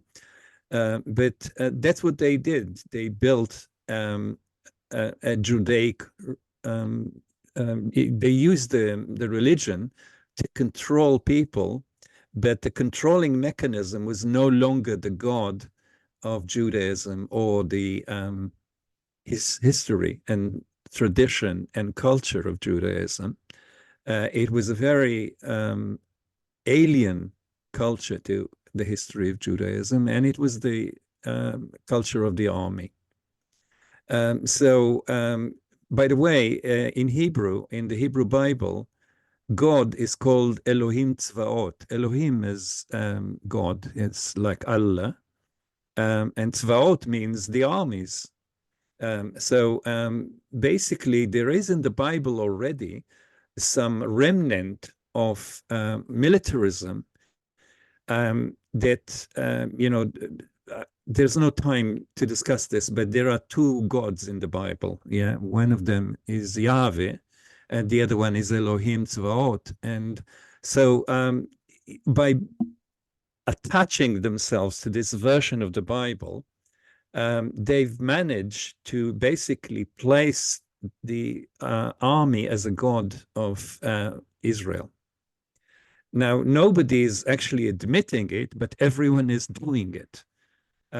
So the only institution that the whole of the Jewish population is behind is the army. And you can see, just to remind you, the first 9 months until the 7th of October were 9 months of huge demonstrations against the government, a total division in the country, disagreement of the kind that normally, like in Ukraine, brought down a government altogether. In many other countries, we can, see a total disorganization of the society. In Israel, it almost happened.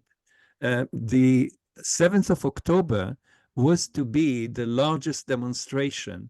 Ironically, this was to be the largest demonstration against Netanyahu. And what happened, we know. Now, what happened is that immediately Israel was united behind the army. And it is still united behind the army. The anti-war demonstrations are tiny, are very, very insignificant. I hope they will become significant, but, it's not a very strong hope. So what has happened in a number of countries, and Israel is one of them, and the other ones are Muslim today, and in the past were Christian, is using the deity to support a fighting force that in this case is actually a terrifying force that Ali described very accurately. So that's one question, I think. The other question is about the Jewish intellectuals and why they did not have the foresight and the wisdom which you described accurately, why they didn't have that wisdom when it comes to Palestine. Now, I want to say that a lot of the people that you are referring to, for example, Freud or Einstein, people that didn't live in Israel and refused to go to Israel, were both against Zionism and were very worried by it and thought it to be a negative development because they were against nationalism. Jews were not a nation in Europe, were not a nation in the Arab world. They were a religious, cultural group. So these Jews, these wise Jews that you described, who we all, I think, admire, they did not see the need for Zionism. On the opposite, they knew and said that this will be a very dangerous thing to do, to settle colonially in a country that has a population that believes its own country. Yeah. So I think the answer must be that you cannot be a colonial settler and be wise if you want. Colonialism is a violent tradition and a violent method of abusing and using the local population. And very few empires survived if they used colonialism. Because, the Roman Empire did not use colonialism. It survived for a long time. They didn't colonize Palestine. They didn't colonize other countries. They took it over, made them part of the empire, and they paid taxes, and that was enough for them. Once you start colonizing, when either an empire or a group starts colonizing, they cannot actually be wise about it, because what you need to do is to be a police force, to police the people, to not allow them freedom, to take the rights that they have, to take the land, because colonization is built on land. Think about America. Why did the colonizers not live with the original Americans? Because they wanted everything. They wanted the whole country, and they got the whole country. And in the same way, those wise Jews stopped being wise when they became colonizers. And the really wise Jews never agreed to it and never fell into the trap of becoming colonizers. Thank you. Amir? Go ahead.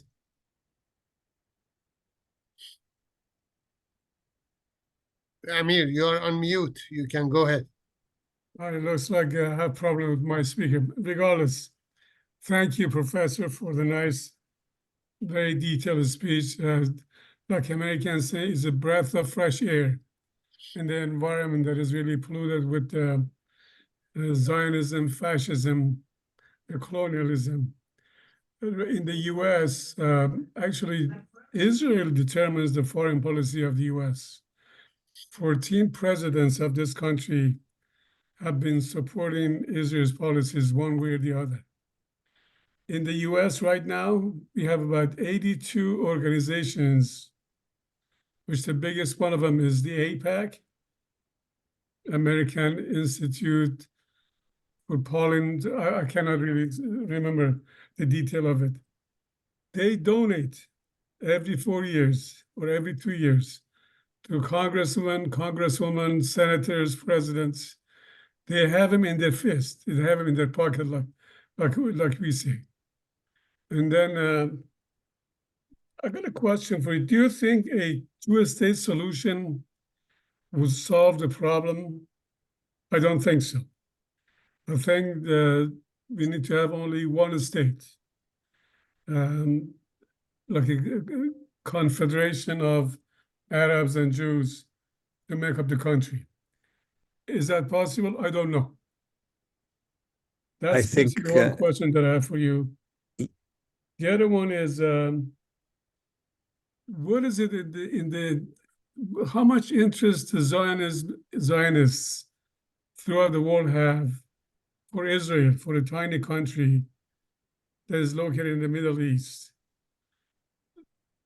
I'm puzzled. I'm puzzled how much money and benefit they have to support this small country. What is it for? The hatred they have towards Israelis, I mean, to Arabs and non-Jews, is that the driving force behind this real colonialism? I don't understand it, honestly. And then right now, the fascism that is created by Zionists is taking over the entire Europe almost. You see the right wing and ultra right wing is taking over the parliament, European Parliament, in Germany, Sweden, even in Sweden, in Finland, England, you name it. I'm really puzzled. I'm puzzled just where does this all the power come from? That's all I have for you. Thank you.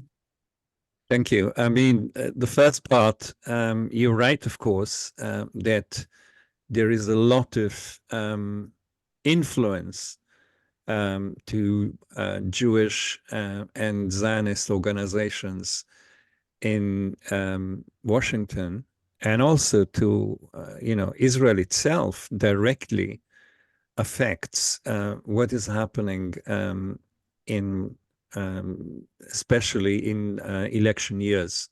You will remember that the only foreign leader that was allowed at the time, it was the first one, to speak to the two houses of Congress and Senate together with Netanyahu against the American president at the time, Obama, about the Iran nuclear agreement, which he came to oppose.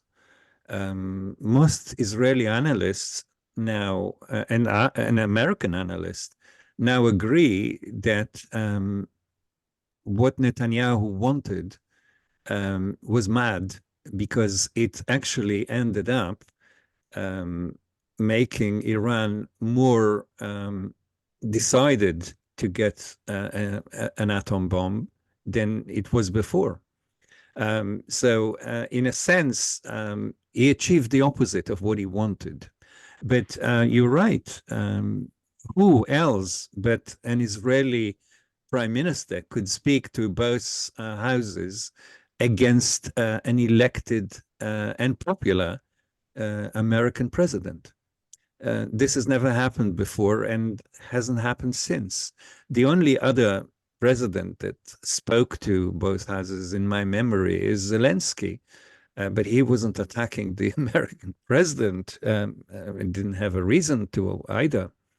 So this is, this is to agree with you about the great power that the Zionist lobby, the Israel lobby, whatever you want to call it, is actually managing to wield in Washington, but not only in Washington. I mean, I live in the UK, and believe me, if anything, it's even worse, because here we have the Tory government, but also the Labour opposition and the Liberal Democrats, all the main parties in England, behind genocide. They agree with genocide. They agree that they should finance it and support it militarily. And they sent also their ships to protect Israel, supposedly. So they have an enormous sway. Now, there are two reasons for this in the main, and very quickly to answer this. One reason is the guilt feelings, especially in Europe, about what happened in the Holocaust. And that guilt feeling is always stoked and kept fresh by Israeli propaganda.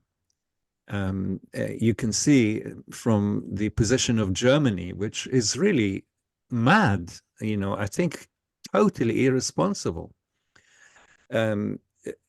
Obviously, Germany as a historical country was where the Holocaust started, but it's not these Germans now alive, yeah? But Israel is using it very well to remind people that it is talking supposedly for all the dead Jews. Of course, it isn't.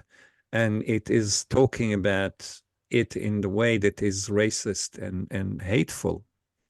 I don't agree with one thing that you said, which is that Israel is exposed Europe to this type of racism. I think Europe has enough racism and a whole history of racism. They don't need Israel to remind them about fascism and Nazism. There are enough of them in Central Europe as it is, and as you pointed out, even in Northern Europe now. One thing that they did do and do, and I've written an article about it to be published just now, is they stoked Islamophobia. Not that Europe didn't know Islamophobia, of course it did. Ever since the Crusades, Europe is an European as a center of Islamophobia. But Israel is especially adept at using Islamophobia to connect to different countries. For example, India. India is a very Islamophobic country right now under Modi, and Israel is using it exceptionally well.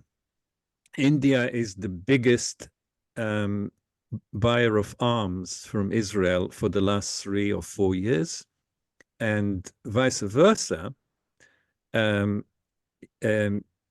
Israel is the largest seller to India. So both ways of the deal, these are the most important connections. So yeah, Islamophobia is definitely stoked and helped by Israel as a political tool, a very crude and very racist political tool, but yes, it does.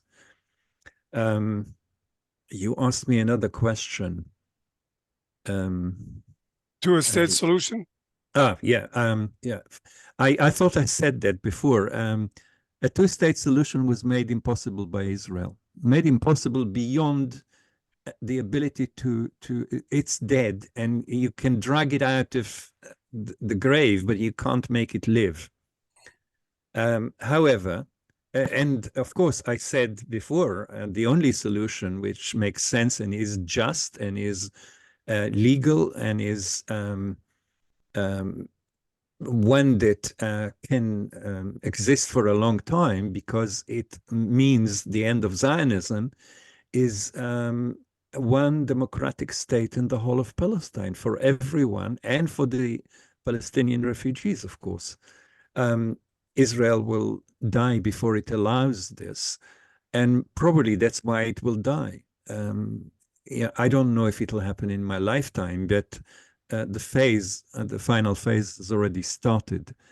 No country that has a policy of genocide, official policy of genocide, could or should exist. So Israel is on its last phase, and I don't know how long it'll depend on all of us, and of course on our leaders mainly, how long this can exist. I hope not very long, because it is destroying the life of millions everywhere, and it's about to be even worse. So I agree with you on both points. Thank you very much. Mr. Garanfoli, please go ahead. Yes, I want to thank you very much for your lecture. It was very, very educational. I have a very short question. I heard from, you know, that journalist Levy from Gidon Levy. That's right. I heard that he said that 92% of Israeli citizens are Zionist and protecting the ideology of colonization and this kind of stuff. And also I heard that and read some other places about this figure, very high figure, 92, 95% of the people. I would like to ask you to hear from you about this figure. Is that true? that the 92% or 95% of Israeli supporting this system? The simple answer in this case is yes. I mean, Gideon Levy is a good friend. And I think I agree with his analysis because every poll is supporting this judgment. We are talking about a society which is deeply racist. You know, one of the things I can say to you as Iranians is that you know a society that even under the mullahs is not as racist as Israel. Iran has got a lot of nationalities and a lot of cultures, including Jewish, a Jewish small minority, of course. Iran has taken a lot of refugees from Afghanistan, from Syria, from Iraq. You know, it has the Kurds. You know, and you know, even under the mullahs, this is a society which is not racist in any way like Israel. But Israel is a very racist society.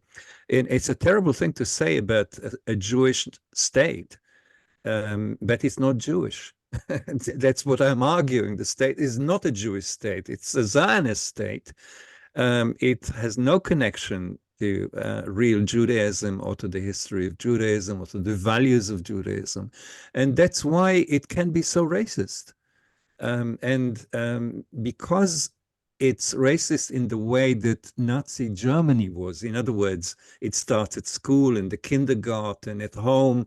You get all those messages that, for example, Jews are the chosen people, that they are the only ones that have the right to live in this country, that people who were born and their parents and, you know, and generations before, the Palestinians who lived there for over 1,000 years, have no right to live there because they are indigenous. Only people that didn't start there have the right to live there. So in other words, Americans, French, British, and so on. Of course, this is not Jewish. So 90, I would say 95 or 96% support not Netanyahu or Gantz or any politician, but they support a racist system controlling Israel. That support is there. We can't deny it, and we better not forget about it. And that's why if Netanyahu goes tomorrow, and he will go pretty soon, because he is very hated by a great majority of Israelis now. They understand, they wouldn't admit to it, but they understand that he brought this on their head, the 7th of October, by his policies. But if he's replaced tomorrow, which I hope so, you know, I mean, he'll be replaced by someone who is just as racist, who is part of the 96%, obviously, not part of the 4% or so, because these people are not, there is only one MP, a Jewish MP, Ofer Kasif, who is part of the communists, who is saying that Hamas is a resistance force, and is fighting, you know, a brutal country like Israel. He has the amazing ability and courage to say this. And this evening they are discussing removing him from parliament, which is not even legal. But they will remove him because he says something. He is one of the 4%, and they are very weak. Yeah, so I think you're right. These are the figures, and this is the, you know, during communism, normally in Russia, the elections brought 99% to the Communist Party. And in Iran, the results are similar as well. You know, any country that has support from 95 and more of the population is obviously not a democracy. It can't be. It's just impossible in a democracy to get 99% of the population to support the government, however perfect that government is. And as a number of people explained, Israel is not a perfect country and definitely not a democracy. A democracy cannot not allow the rights of millions of people. Now, I don't remember who said it, that it's more democratic than all the countries around it. I don't think so. In 2011, the whole of the Middle East, the whole of the Arab East and West in North Africa did what we called an Arab Intifada or the Arab uprising. These people were Democrats. They wanted democracy. This did not happen in Israel. You'll note that in Israel, there was no uprising. The Arab Spring only happened in the Muslim countries. It also happened to a degree in Iran as well, in a different point in time, of course. But this doesn't happen in Israel because one thing they all share is racism and the position against the Palestinians. That's why they are all supporting the army now. And that's why I could argue, and I do, that the army replaced the deity in their minds, even if they don't put it in so many words. I'm a historian and a sociologist, and I come from, that tradition that you understand. But, people don't think in those terms, but that's what they do. Thank you. Mr. Akhavi, please go ahead. Unmute yourself.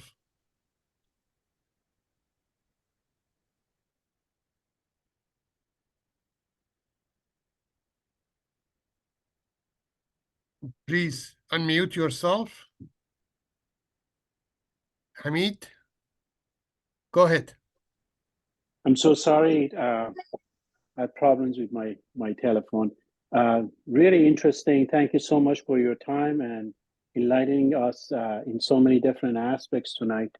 My main question is that I think what needs to be done, at least from my point of view, is that somehow the oppressed in Israel and the freedom lovers in Palestine and around the world should come up with a plan and should really join in solidarity to really target both those who claim to represent Palestinians, and as we all know, they are not truly representing Palestinian population, as well as the racist government of Israel. I think there should be a bottom-up type of movement that brings all those who really want to solve the problem. And as you mentioned, the governments don't really want to have a decisive solution, and that's why we have these conflicts going on for so long.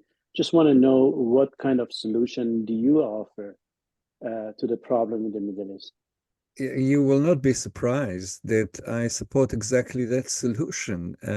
One democratic state in the whole of Palestine, secular state in the whole of Palestine, to all the people who live there, in other words, Arabs and Jews, and also the Palestinians who were not allowed to return, because they have a right to return in my book.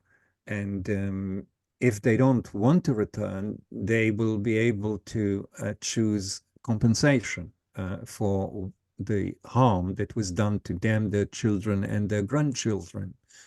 This will be just. We should give them a chance to choose if they want to return. And if they want to, we must allow them to return, those of us that believe in this. So there is a movement called One Democratic State. I'm part of it. I'm one of the people who wrote its, not the constitution of it, but the preliminary text that will advise the constitution, together with people like Ilan Pape and Norma Salha and others. A whole group of us in 2011 got together after we had a lot of thinking and writing and discussion of the one state. So this is coming from mainly the Palestinians, of course, and it should be supported by progressive Jews in Israel, but we should accept, like the whites in South Africa accepted, that it is, you know, it is the blacks that actually have to do the liberation, and whites need to support them. So this is a plan that was first devised by the PLO before its political collapse in 1988, and the plan is a viable one, is a valid one, is a just one, and I think in the end it will win. But I hope that it will win without a disaster, a Holocaust, or genocide. And at the moment, we are living inside a genocide, and you know, but the question is, and it is coming from the bottom, it's not coming from the top, and it is led by Palestinians. So it has all the things that it needs to have to succeed, because it has to make sense to Palestinians first. Now, whether it can succeed or when it can succeed, I don't know, but everything else has failed us for 75 years. This is the only thing on the table, and the West is stopping it being discussed or even reported. So yeah, it's a sad state that we're in, but I'm saying what you thought about is the right solution, it's the just solution, and I hope that it will win in the end. Okay, the last person, Saeed, please go ahead. Thank you so much, Professor. I really appreciate you haven't been biased and you try to share with us your pure knowledge with us, and I appreciate that. One thing I heard from the audience, they are talking Palestinian and Jewish and whatever. I don't know if they know or not. If we want to go before 1948, 47, in the Palestinian country, which I want to call the whole country, it was maybe between 7 and 8% Jewish, and there were some Christian and also Muslim. So we cannot divide in Muslim, Jewish, or Palestinian because they were all Palestinian. For your own information, back in 1947, even Golda Meir, she had a Palestinian passport. Golda Meir, she had a Palestinian passport. So we cannot divide in Jewish and Palestinian or Arab, Muslim. No, it was all they were. As you mentioned, you have had people. You were getting together, and you were Jewish, Muslim. It's not a matter of the Jewish and it's the matter of being Zionist. That's the issue. Unfortunately, then everybody wants to talk about Israel, Palestine, oh, Zionist, and no. We are talking about Zionist, not Jewish. We are not declaring that one. So, and I want to just thank you for your pure information you shared with us. I learned a lot from you. Thank you so much. But one thing I want to just ask you, and I want to just get your opinion about all my comments, what I've said, and I'm asking you. Every country who they are the members of the United Nations, from Sweden, Norway, Japan, everywhere, all over the world, when they are the member of the United Nations, they gave their identity to United Nations. This is our country, this is our language, this is what in our border, whatsoever. However, the only country, is it true? Is it true? The only country have never described their border is the Israel in the United Nations. Is that true? And I want to thank you again for your time and sharing your pure knowledge with us. I really appreciate it. Thank you so much. Thank you for the question. You're totally right. You're accurate. Israel is the only country that hasn't got borders described either by itself or by others. And the reason for that is very simple. They don't want to describe borders because they intend to move forward and take more country, from Palestine. And if possible, now they're talking about Jordan, and they already taken part of Syria and colonized it. So and the same was with Lebanon. They sat for 20 years in Lebanon until the year 2000. So if they ever agreed on borders, that would not allow them to move into those other countries. So the other point is why the UN agrees to that. The UN is under the thumb of America. They are using the veto every time in such a way that you're aware of. So I don't think that Israel will ever willingly agree borders. It'll have to be imposed on it. And I also agree with what you said before. The problem is Zionism, not Israel. If Zionism was attacked and removed, then there wouldn't be a problem between Jews, Muslims, Christians, because historically there wasn't that problem ever in Palestine. And I think in the future there won't be that problem. So we need to get to that solution, the one-state solution, that looks at everyone as a human being, rather than as a group that has special benefits, which is what Zionism is doing. They have a right to decide who has the right to live there and who hasn't. This is a terrible thing. It's not a democracy. It's not even according to international law. So I totally agree. Professor Bresheeth-Zabner, thank you very much for your presentation. It was a lot of people showed interest.